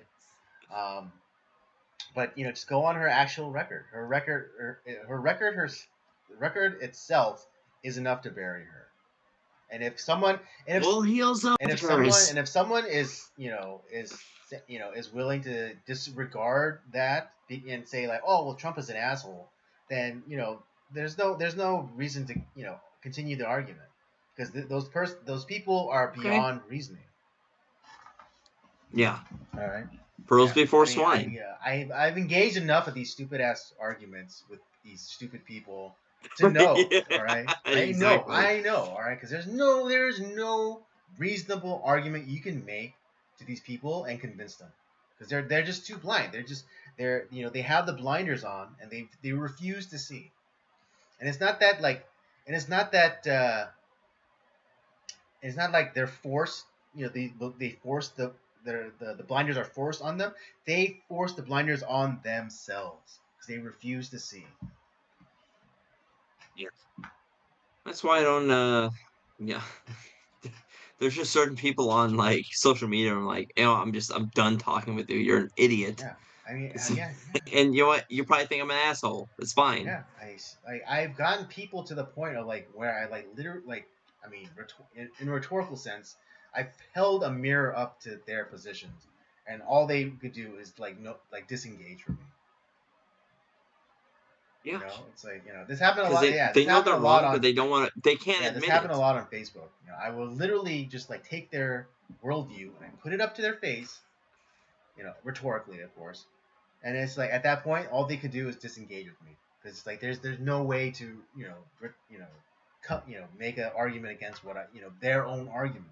When they either like go into silence or they result to like attacking you like with name calling. Personal attacks. And at that Yeah, point, you you've won. won. It's like okay, You won. Although yeah, it's not always fun being the bigger person because yeah, there was one time I was dogpiled on a simple little post, right? About masks and people just making uh, risk assessments for themselves, and I got dogpiled. And I yeah, remember and that. when I realized that there's no argument, there's no evidence that I could give them that would change their mind, I wanted to lash out, and it was like on a, and it was on a friend of mine's post because she was like, she was a bit of a, mask Nazi. Well, not really, but she was she was. That's too harsh. I'm gonna roll it back. But she was, she spoke very disparagingly of people who didn't wear Mask masks. fascist. Okay. Yeah, she was very disparaging of people who didn't wear masks in public. Just walking about freely. The gall of these people to do such a thing. And it was all these beta male like orbiter types. And I wanted to, and I, as I was, leaving the arena, I wanted to lob a grenade. Okay, I did. My very fiber of my being, I wanted to lob that grenade, and it had that cool explosion in the, as I was walking away behind me. But I didn't. Yeah. I wish I did, but part of me is glad I didn't. Now you know like how like I felt like talking shit about Michael Jackson and like him being a child molester and all the shit I got of that on social media. Yeah. I mean, Oh god. And then you poked the bear and you got me all mad all right, too. Fucking you asshole. you started it, all right, because you fucking talked about Last Jedi. That is true. Yeah. You're right. I deserved it. Turnabout is fair play. But yeah. We didn't do a review of 13 Reasons Why season 3. No. Fuck Come no. on, Fuck let's do no. it. Fuck no. Never. Never. All right. Dude, the fact that you made me do a season 2. All right. I hope you eat shit and die. Oh. Just I never watched season 3. Yeah. So. Fuck, dude. Why you would make me watch season 2? I will never understand. All right. I hope you eat shit and die. I think because season 1 was essentially intriguing. Like I found it interesting until a certain point. I was like, and I agreed with you, to be honest. So I was kind of like in the middle as far as like I thought there was things that were good about it, and Yeah, I didn't. season 2 is just like season 2. Yeah, I know. I was in the middle of you and James, and then season 2 is just more of like out of like just I wanted to do it just to fuck with you a little bit, just because I knew it was gonna be worse, and it was. You were so fucking mad. You know what you're admitting right now? You handcuffed me and jumped off. You handcuffed yourself to me and jumped off. That's what you did. You're like, I don't give a fuck. You're just like, I'm gonna die too. Hey, you handcuffed yourself to me and you pushed me off the ledge. I pulled a Riggs in Lethal Weapon. All right, I'm sorry. What an asshole. Yeah, and that was another. Yeah, it was funny because one of my friends, this is when 13 Reasons was actually out and new and fresh and hip or whatever. And she asked me if I saw it, and I said, yeah, I hated that show. And she was really surprised because she was like hearing good things about the movie. And then I was like the lone voice saying that, yeah, it's utter garbage. You were the lone voice on that, yeah. Utter garbage. I hate that show. That show is utter trash. But you are right. The fact that the girl that was involved, that was that had made all those tapes, she was emotionally arresting all these people, like making it like everyone else's problem. Like that. The fact is, like, you were unhappy with yourself, and I'm not saying that like these other people weren't dickheads to you. But then you also kind of force this like one kid who was kind of your friend, and like you're making it his fault, and like having to deal with your trauma in his life, and it's like that's not cool. Yeah, and I mean, yeah, like all these people, yeah, essentially are scarred for life now because like they like a lot of times we go through our lives and we kind of have this loose understanding that we probably screwed someone over at some time in our lives, right?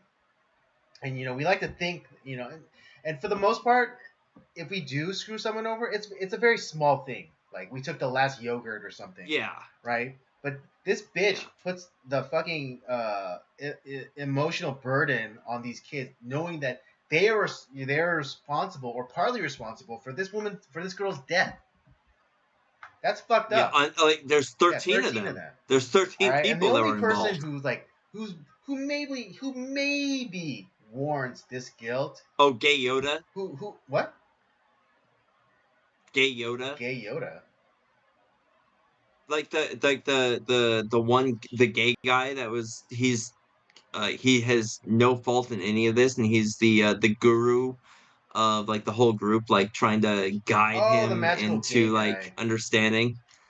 Okay, Yeah, yeah, maybe him. But no, no, no. But the only person who might deserve the guilt, yeah, and I do mean this very loose, like there's a maybe dude that like tried to rape her or is whatever. no, no, no, is the guidance counselor.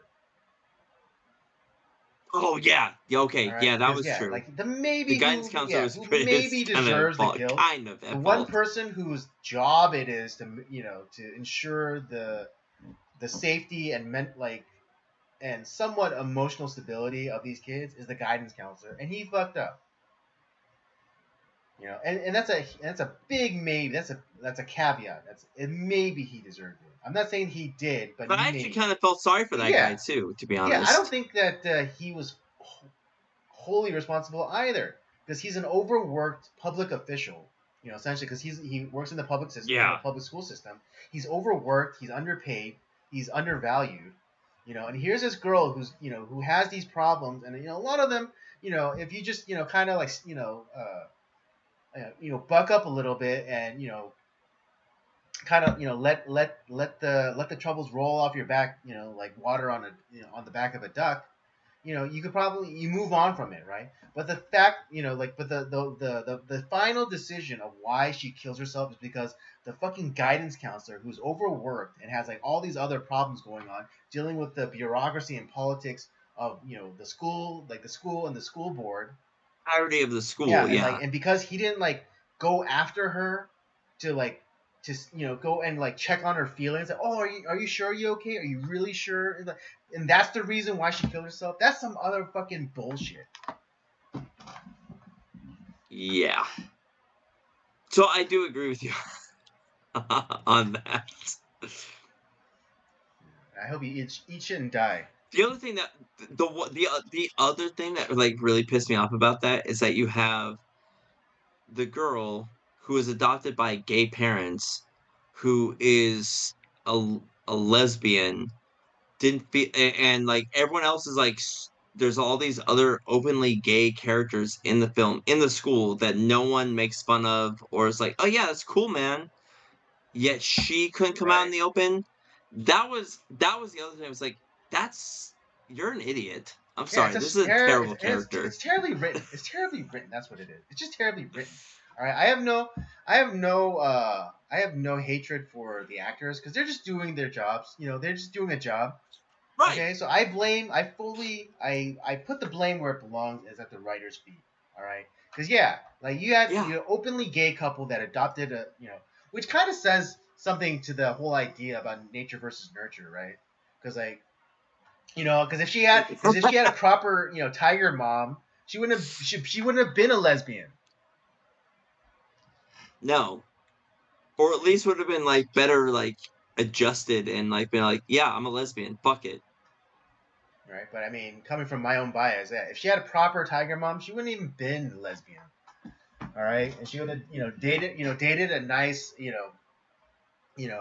Asian kid with aspirations to become a doctor, violinist, astronaut. A lawyer. All three, Yeah. all three. But yeah, but kind of goes to that thing about nature versus nurture. But yeah, it's like it's so stupid. All right, no one was dogging her for having gay parents. No one was ever like egging their houses or burning crosses on their lawns for being gay. Ugh. God damn. Yeah. Yes. Make me so pissed off. Sorry, I didn't mean to open up a Yeah, band-aid yeah. on you, This, buddy. this is what you do to me, Robert. This is what you do. All right, this is how shit I think that show is. All right, and again, nothing against the actors, because you're just doing a job. All right, but the writers, you. The actors did find it. It wasn't a badly acted show. It was just like it's a badly written show. Yes, all right, and a terrible premise. All right, and a terrible, terrible premise. Ugh. Piss me off. Anyways, should we get Anyways, to yeah, the let's movie get to the review? movie review. It's like, okay, Kamala Harris is Now that I've thoroughly pissed you Kamala Harris off. is some dumb fucking whore. All right, and 13 Reasons Why was a garbage show.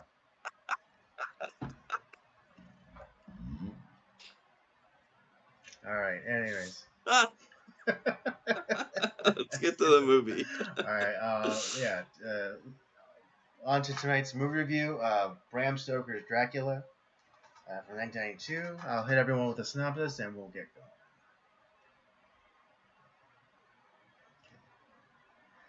going. Count Dracula, a 15th century prince, is condemned to live off the blood of the living for eternity. Young lawyer Jonathan Harker is sent to Dracula's castle to finalize a land deal.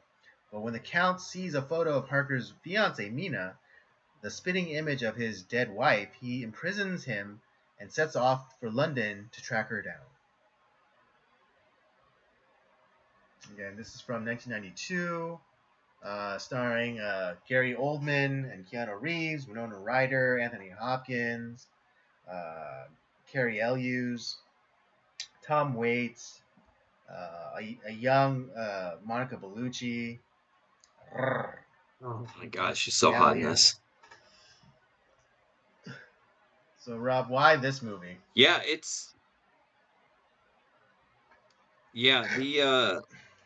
so when you think of vampire films, because obviously there's so many of them, and I think it's good to maybe go back to a film that is at least attempting to do as close to the book as possible. I mean, although it does take some artistic license, but have you ever read Bram Stoker's Dracula at all? The actual novel?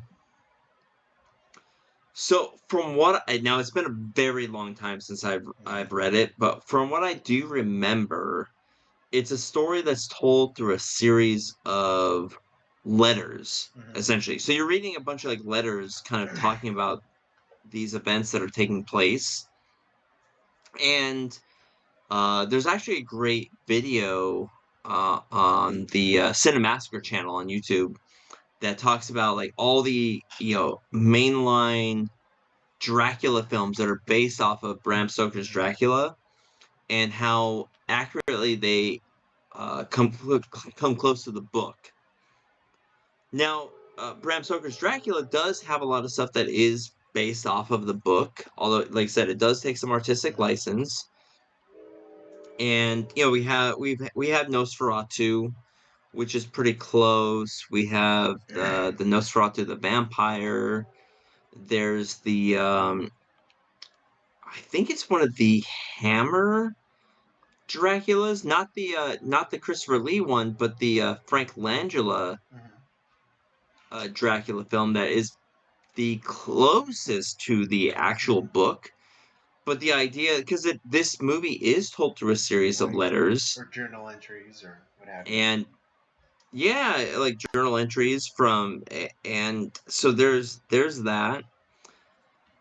I think like when people think of Dracula or like vampire films, I think this is certainly in the conversation that people think about. They think of Gary Oldman with the weird bun head that he has, like when he's the old Dracula.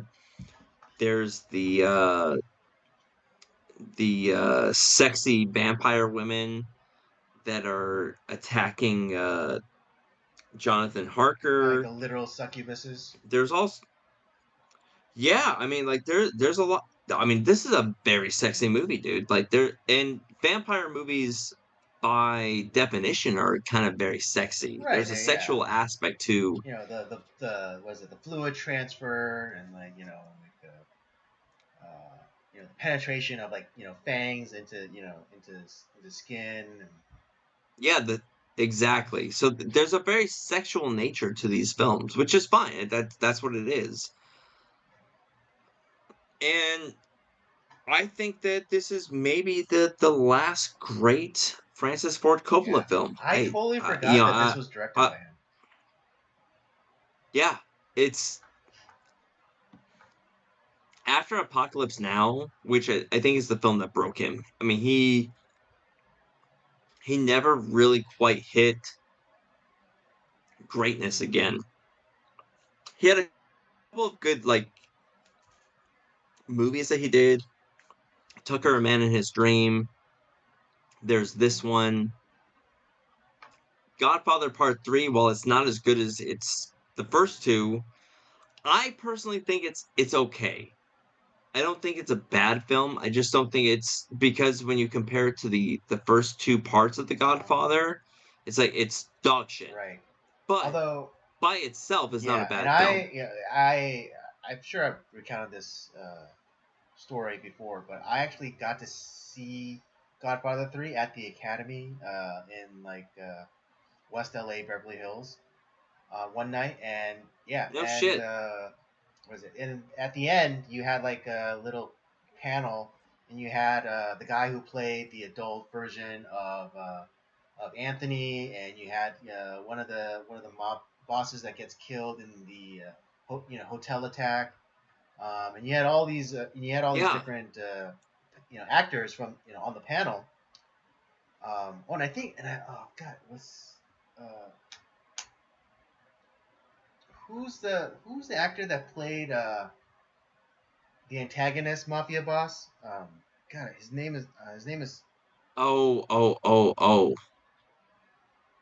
I would have to think about that. I don't remember his name off the top of my something head. Hold on one second. Montoya. Let me pull that up. And not a Inigo No. Montoya? No, Oh I'm no, just yeah, Joe Menga.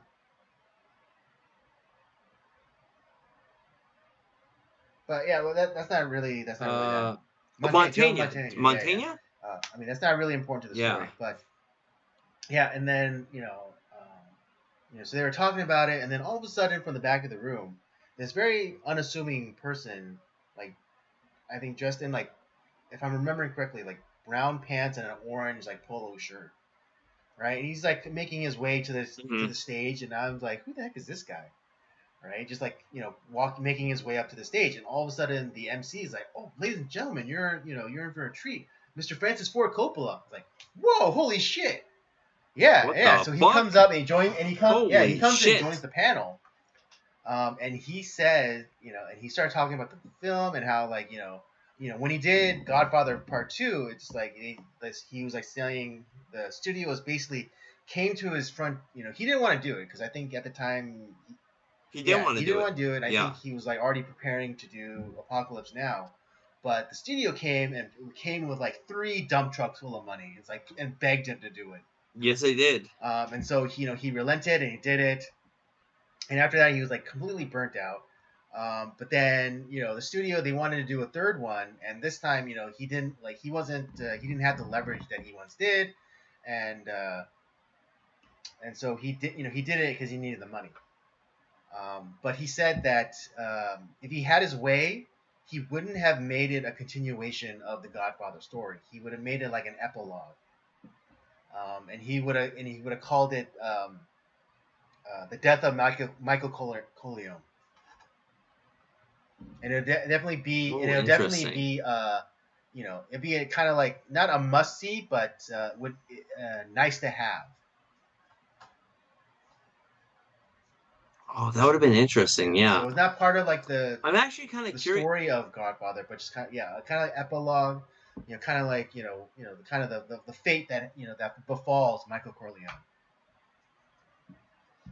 I'm actually really curious because I haven't seen it, but like the new cut of The Godfather Part yeah, 3, what is it? the Yeah, Coda the cut. something Codex. Yeah, I want to see that. I have not seen that yet, but I'm very curious to check it out. Right. But yeah, I mean, but actually, And Francis I'm Ford, actually kind of curious to his watch. only other commercial thing that I kind of enjoyed, and it's kind of tied to my childhood, is he did Jack with Robin Williams. No Yeah, shit. I have never seen that film. yeah, Robin Williams. I had no idea he was tied. I know of the film, but I never knew that uh Francis Ford Coppola was Yeah, tied to I that. was surprised too. I remember watching it late, one night, on TBS or whatever, and at the end of the movie, it's like, filmed by Francis Ford Coppola. It's like, whoa, No yeah, shit.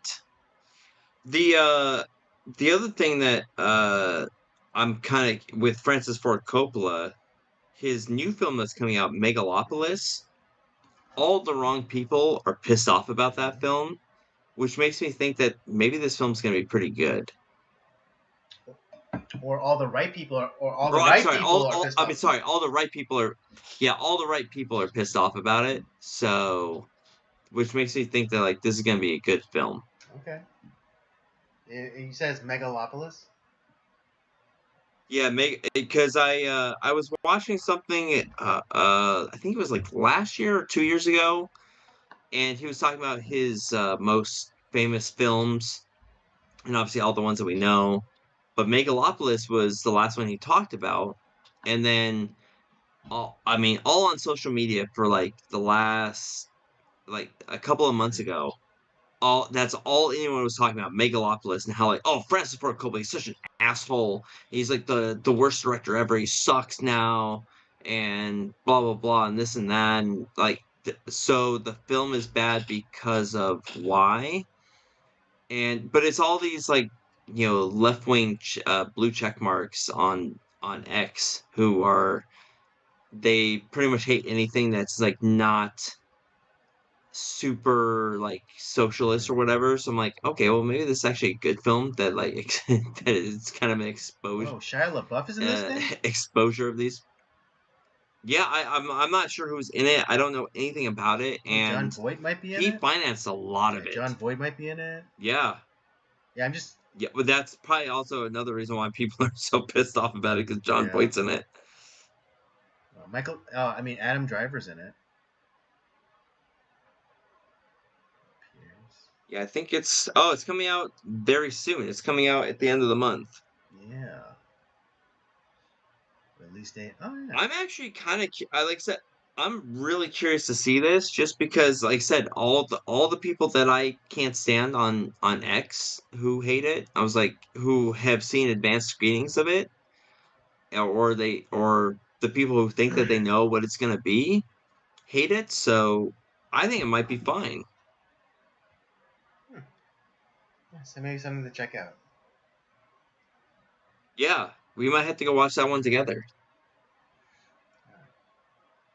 Okay, yeah. But going back to Bram Stoker's Dracula, I this is I think this is one of those iconic Dracula films. When you think of vampire films, this is certainly in the top Mm-hmm. 5 of vampire films that people think of.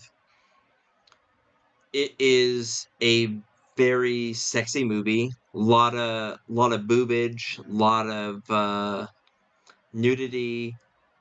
Uh, lo- it's it's a weird film. To be honest, this is a weird film. I've watched this a couple times this week, and I was like, man, because I think this is a film that I've seen in parts, but I don't think I've actually ever seen it like from start to finish, like in one go. So I watched it a couple times this week just to kind of make sure that I got all the odds and ends of this film. And it is a strange fucking Yeah. movie. It's uh when did you first come to this? Did you see this like when it came out, or No, because how did you come to this? I believe I would have been 8 at the time of this movie when this movie came out. Um, no, but I think similar to you. Um, I've seen the movie in bits and pieces, probably through basic cable, TBS or TNT, whenever it was playing. But I don't think I ever really watched it through until I was, much older. Um, and then when I watched it, yeah, I mean, because I was like probably more of like a teenager with raging hormones. I really enjoyed, all the boobage. Um, Yeah, of yeah, and course. then so and then I think this is the first time I really watched it since I was a young man. Um, Okay. but yeah, this is a really strange movie. Yeah, and like you said, it's a very sexy movie. But I do appreciate the homages to uh, past Dracula movies, particularly like Nosferatu, um, with the what is it, like the reverse cigarette burns, where like it like Rats. focus on one thing and then Yeah. like pull out and kind of like the letter writing or the journal writing and kind of like acting as the what's it called? Before the talkies, they had The the inner titles. intertitles. So I appreciate the little homages to past Dracula films. Yeah, this is definitely like based off of like they were trying to like do the novel, but in a more cinematic way. But they also paid tribute to Nosferatu, which really did that back in the 20s in the silent era. And what did you think of some of the acting performance? Like, did you like Gary Oldman as Dracula? I did appreciate his performance in this, but my favorite would probably have to be Anthony Hopkins as Abraham Van Helsing, and Yes. just Fuck yeah, yeah, just dude. He's so yeah, good and in just like his this. his casualness He's with everything, it's just it's so hilarious. When he was like, when the Harkers and everybody else were having dinner, he's like describing how like he killed Lucy. It was just like so casual. It's like, yeah, I drove a stake through her heart and lobbed off stick her through her head. heart and cut off her head. Yeah, he's like, yeah, more mutton. And it's just like, That's what had to be done. yeah, yeah, yeah. Fucking He awesome. had zero fucks to The give. Yeah, no, I think Gary Oldman did a great job. Um I would say, yeah, Anthony Hopkins was also great in this. Although he's a little ridiculous, and at the same time, it felt like there was a point like where he almost succumbed to the charms of Mm-hmm, Mina as she's like turning into a vampire and like all that mm-hmm, stuff. Because I think there's some sort of there there's this attraction that these vampires mm-hmm. create that I think people get sucked into. It's very easy Right. to do. Yeah, Kind of like they with have a mystique to them, which draws people in. with the in like the MCU, like the Infinity Stones have like kind of a an attraction, yeah, to people. The one thing that I also noted about this version of Dracula with Gary Oldman is that it felt very much more like the original Mummy from Right. 33 with the Boris Karloff Yes. mummy, where it's like this love story over time, and he's trying to get Mm-hmm, back to have his love again. That's what this felt like. This is also taking tribute from as well. mm-hmm, Uh, to a degree, I think the original Bram Stoker's novel also kind of deals with that as well. I know Nosferatu mm-hmm, does, or at least that Nosferatu is attracted to the wife or fiance of Harker and like wants to have her as mm-hmm. his in his harem of vampires. Um, what did you think of Mina Harker with Winona Ryder? Did you like hers in that role? I did. And it's I know silly, but yeah, I forgot how attractive Winona Ryder was.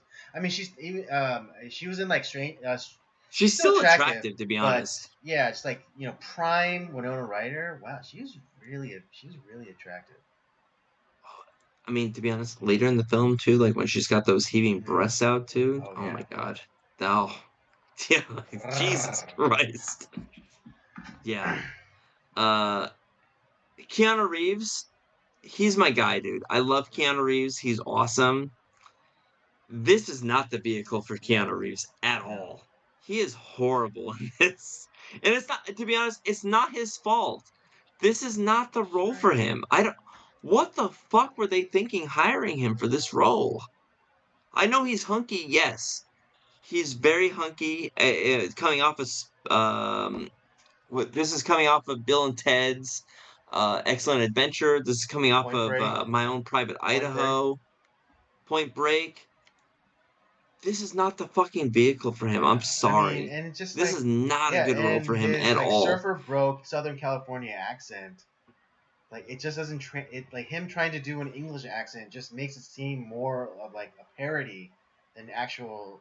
Do you want to go to Budapest? Budapest. God. Driver, how It much was further to the castle? It's distractingly hilarious. It's bad. It's really bad. And it's not, and like I said, this is not Keanu's fault. No. It's not his fault. It's the casting director's fault. Why? There's so many other actors of his age range and hunkiness that you could have chosen that would have been way better for the role. Hell, I mean, fuck, put Carrie Elvis in that role. And you could put, hell, you could put Keanu in Carrie Elvis's role. Make him the Texan. Who the fuck cares? Like, just don't make him don't make him Harker. Like, it's so bad. It is so bad. I think that's the thing that turns me off about this film to a certain degree, is that Keanu is just, I mean, to the film's credit, he's not in it that much, but he's distractingly bad in it. I'm sorry, he's just bad. Yeah. Because it's the wrong casting. It doesn't fit. I think everyone else does a really great job. And there is a little bit of silliness to this film, although I don't think this is not a film that's going for silliness, but there are some moments where, like, silliness. It feels unintentional silly. silliness. Yeah. Tom Waits feels a little silly at times. Although I think, like, Renfield does. I would say he puts in, one of the best performances as Renfield. You're right. It's not Tom Waits' fault, but like when they show him, they have those weird Dutch angles, and it makes it feel like a Joel Schumacher Batman film. And like with his like weird like striped straight jacket that he's wearing. You master, I'm waiting for that. It feels like a Joel Schumacher Batman film at times. I'm like, what the fuck is going on? Why this angle? Maybe they're trying to visually represent. It's not a comic but I think book. They're visually trying to represent that he's kind of off kilter. I bet you. Yeah, you're right. That is probably the reason. But it made it feel like a comic book, and that's another thing that kind of threw me off about the film.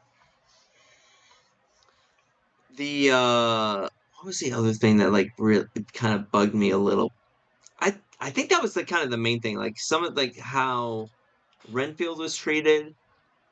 It didn't feel as serious as it could have been, and like it's not Tom Waits' fault. Tom Waits did a great job. He's a good Renfield. But like there's these other moments like where like the seriousness of Dracula's his effect, where there's a certain magic to him that even if he's not there, he's able to project himself onto something and like kind of get it's like this mystifying effect that he has on people, including Mina. But it's so great. Like Lisa, gets entranced by that stuff, and I know I don't know if this is the vampire lore. So Lisa was like her. I think that was her friend, like her close Mina's close friend. Lucy. Yeah, Lucy, not Lisa. Lucy. Thank you. I was like Lisa. The vampire lore has with all these vampire films that are out now, like the lore of like what vampires like skill set has changed so much, and I think that there's a degree to if you invite the vampire in these early ones, especially like the Universal Dracula with Bela Lugosi, with maybe to a certain degree Nosferatu, like you essentially are inviting Dracula into your house or into your town.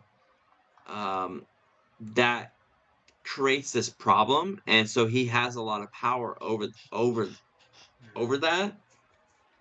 And I think that's what's happening here, where because you have Harker who is giving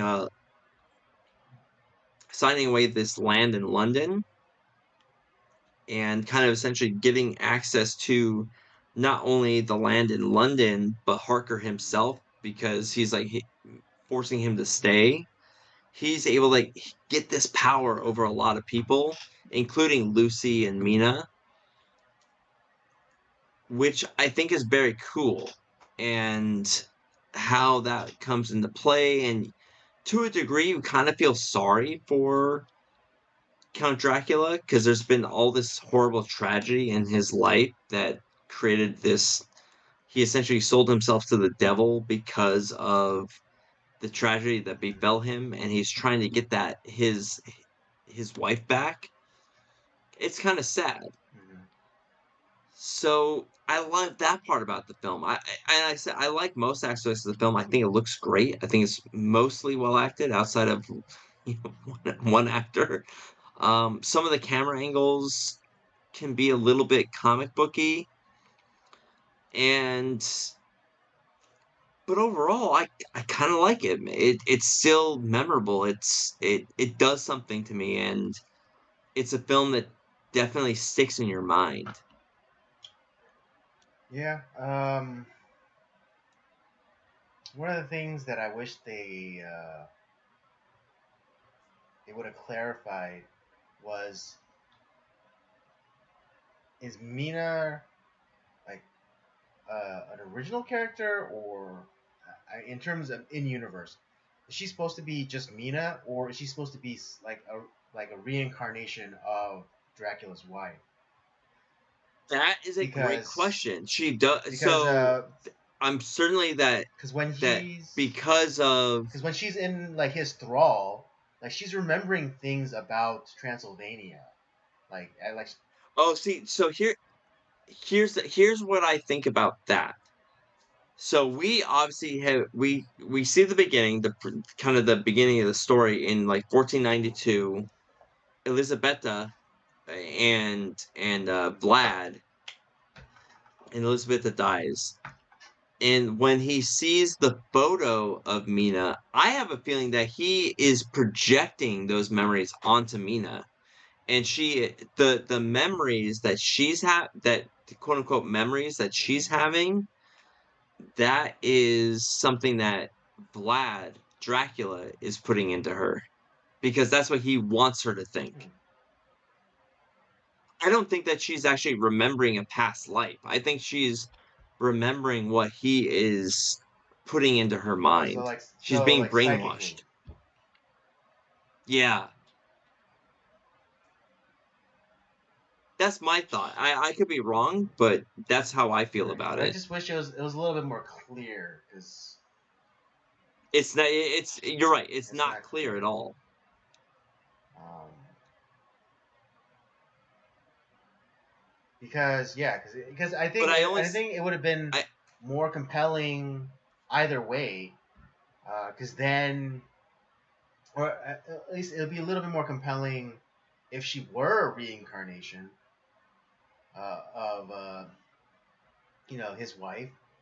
Because then like it would also like make nerf Dracula's powers a bit. Because like him like having this like I think him having this ability to psychically project thoughts or memories onto people, I think it's too OP. Um, so if he was just had the ability to put people into his thrall, I think is powerful enough.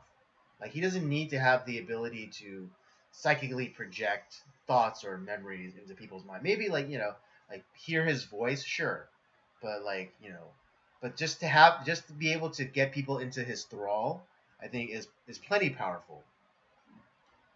Well, just because from a long distance Mm-hmm. away, he's able to have some sort of control Mm-hmm. over them. I mean, look at like when they're still in Transylvania and he sees the picture of Mina, you can see like the shadow of him like Right. grasping her. And so he already has a hold of her to a certain degree. And I think because he sees the picture of Mina and he's thinking about his long lost wife who uh, unfortunately killed herself, Yeah. Over and he's grief. like maybe yeah, his grief, he was through his power was able to project the feelings for his wife, and it was able he's thinking about his wife so profusely at that time that it's coming into Mina, and Mina is having these memories that maybe she doesn't have, that she's remembering a thing that doesn't exist in her own life. Hmm.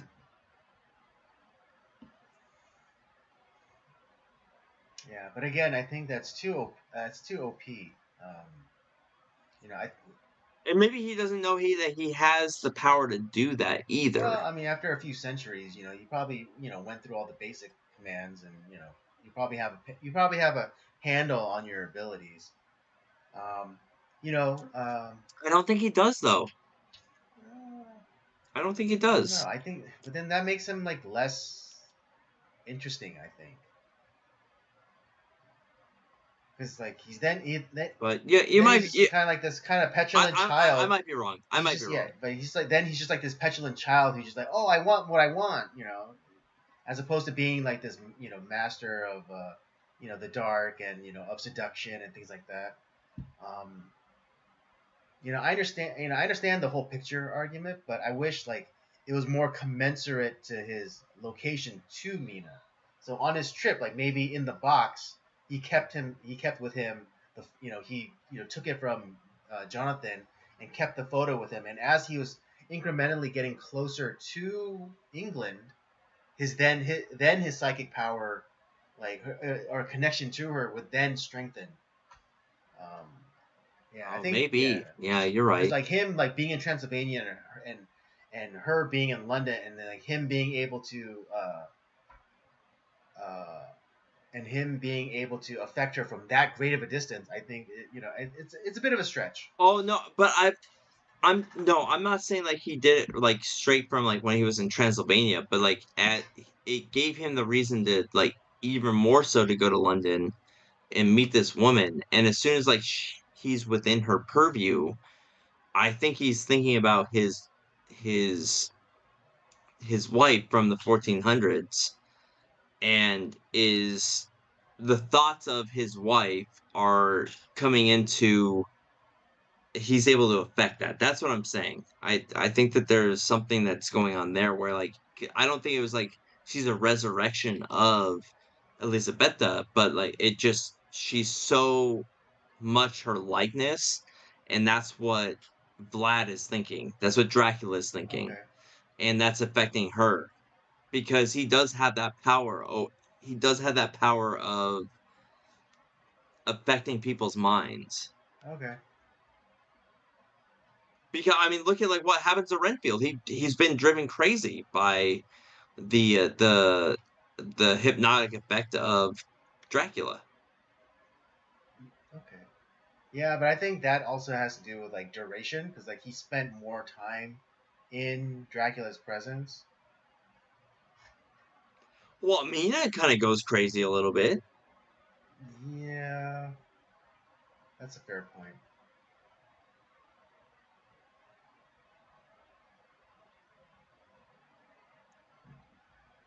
Where I think to a degree she would rather spend time with because essentially Vlad kept Harker away from Mina and spent a lot of time with her, and Mina wanted to be with Vlad more than Harker, despite like them being like engaged and he was only gone for like a month and a half. Right. And she was ready to give everything up for Vlad. Okay. Right. Yeah, for me, I think he's a little OP. I would have definitely. Yeah, but you are right on that. Yeah, I Yes. definitely would have corralled his powers a little bit more. Um, and yeah, I wouldn't I wouldn't be I might have not given him like the ability to project like thoughts or I mean potentially. I mean, this isn't canon. This is more like our thoughts. But I wouldn't have given him the ability to project thoughts or memories or things like that. I definitely would I would still definitely keep like the influence thing. So like him being like putting women into his thrall or even men into his thrall. I think it lines up with with the Dracula mythos. And to be honest, like when he thought he couldn't get Mina, he took Right. Lucy, which was that was fucking Yeah. cool. Yeah, I do agree with you to a degree, and this is not a strength of the film, but it is a weakness. The overpoweredness of Count Dracula. But yeah, like I said, when Mina essentially wrote him the letter and said like, "No, I'm not gonna be with you. I can't see you again. I'm gonna go to Harker. I'm gonna marry him, and that's just the way it's gonna be." Lucy was the first one that he had kind of influenced to essentially make her part of his harem, just like the other three vampiresses that we see earlier on in the film, which is actually very reminiscent of Horror of Dracula with Christopher Lee. He he ends up go after getting that letter. That's when he goes after Lucy, makes her part of the harem, and she's essentially dead, but she's not dead because she does become a vampire. Yeah, the undead, yeah. And let me say, her cost. Well, first of all, before she becomes an actual vampire, like when she's still under the influence. Oh my god, like the sexual nature of this thing is just like out of this world, dude. And Yeah, the raunchiness of it. she's got like her breasts out, and like I said, this is it's a sexy movie, man. Like we're gonna see this next week when we do Thirst, but like it's kind of the same idea with like these chicks popping their tits out, and they're essentially doing like the when Harry met Sally Yeah, fake orgasm at the yeah, dinner the table deli scene. thing. Yeah, that's what it feels like. It's like what the fuck? It's crazy. And then yeah, when she turns into like the full on vampire, it's it's scary, dude. She it it's I can see like the terror that these guys have. It's like she's a powerful being, and they have to they have to kill her despite not wanting to have to do that. So that's cool. But yeah, they're yeah, like I said, the idea that Dracula seems to have this like overpowering presence that is a little overpowered. That's not maybe not that's not a strength of the film to a degree. I mean, we've seen it partly in some other Dracula films, with Nosferatu and to a lesser extent the Universal Dracula. But this feels like they kind of went a little bit beyond that. And I don't know, maybe they pushed it a little too far. But yeah, I don't know how to feel about that. Yeah, because I think in later renditions, like the light touches that he has, like when he puts women into his thrall, like I think are more effective than like these maddening sort of episodes where like they become utterly obsessed.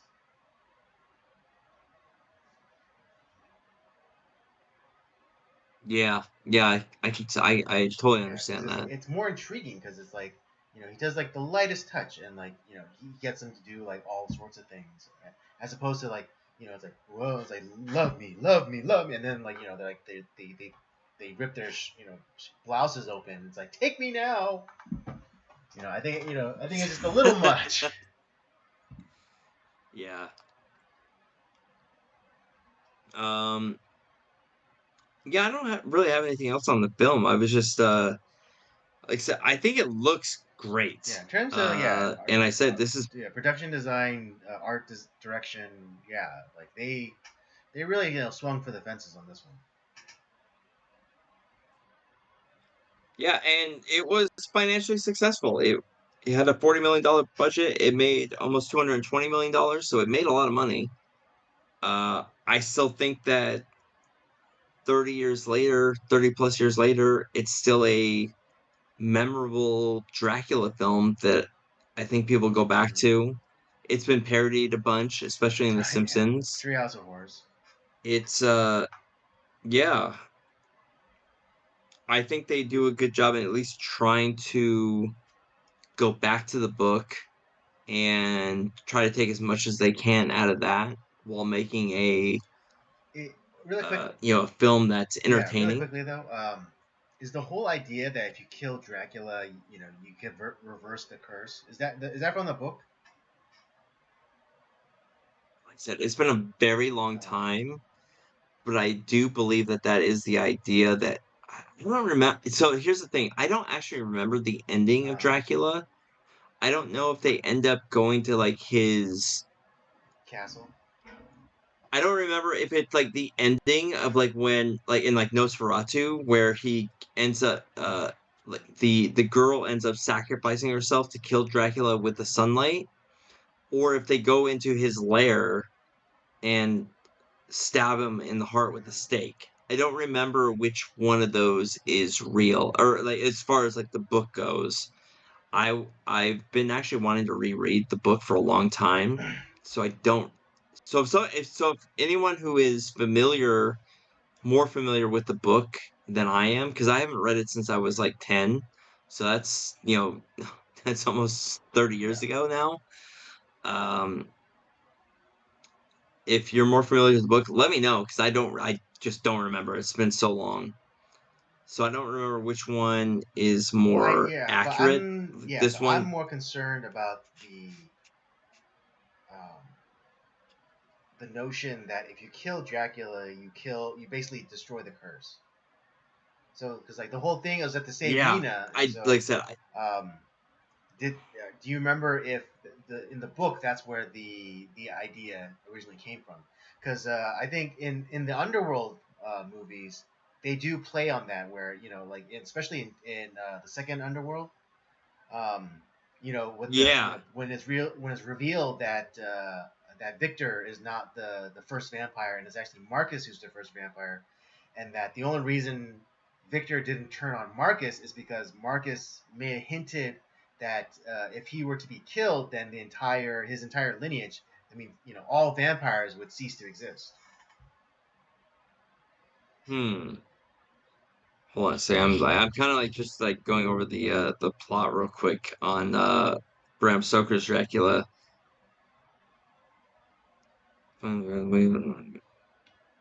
Yeah, because I was only curious because I wonder if that's the So, origin of the idea that if you killed the original vampire, uh, you would essentially lift the curse. You know. okay, so here's according to the Wikipedia page on the plot of the book, and like I said, this is not my memory of the book. It like I said, it's been 30 years, but this in Galatz, Romania, the hunters split up. Van Helsing and Mina go to Dracula's castle, which is in the movie, where the professor destroys the vampire women. Jonathan Harker and Arthur Holmwood follow Dracula's boat on the river. while Quincy Morris and John Seward parallel them on land. After Dracula's box is finally loaded onto a wagon by Romani men, the hunters converge and attack it. After routing the Romani, Harker decapitates Dracula as Quincy stabs him in the heart. Dracula crumbles to dust, freeing Mina from her vampiric curse. Quincy is mortally wounded in the fight against the Romani. He dies from his wounds, at peace with the knowledge that Mina is saved. A note by Jonathan Harker 7 years later states that the Harkers have a son named Quincy. So apparently, yes, it does reverse the Okay. curse. Right, and I think because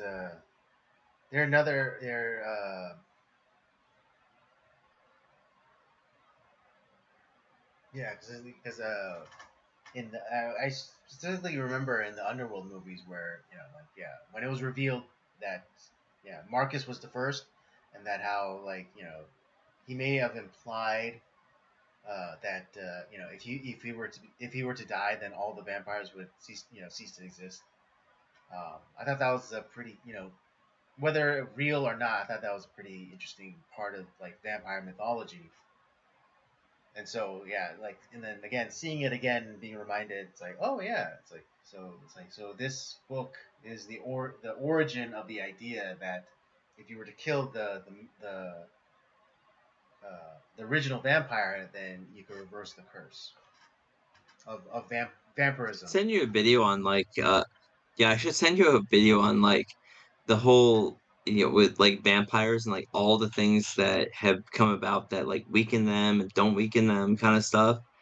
It's really hilarious. And like I said, all these vampire movies differently, whereas the ones that we're going to be talking about, they're all very different and they deal with the lore Right. differently. It all stems from Bram Stoker's Yeah. Dracula, though, so that it's Exactly. I think there is a certain element that everyone takes from these, but this is a movie that's trying its best to be the book, but it's also not the book to a degree. Because of course they can't do a one-to-one translation of the book to movie. I don't think it would work, to be honest, because it's so weird. The way that the story is told in the book, I don't think would work for a film. Right. Well, if we don't have anything else to say, what would you rate Francis Ford Coppola's Bram Stoker's Dracula? What a mouthful.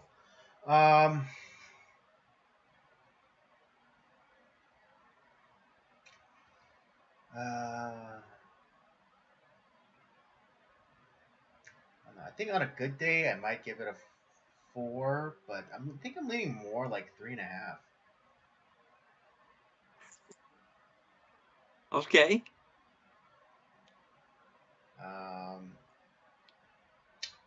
If I was to land, I'd probably say,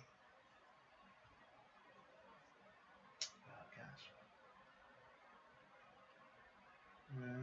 For right now, I'm gonna give it a 3.5.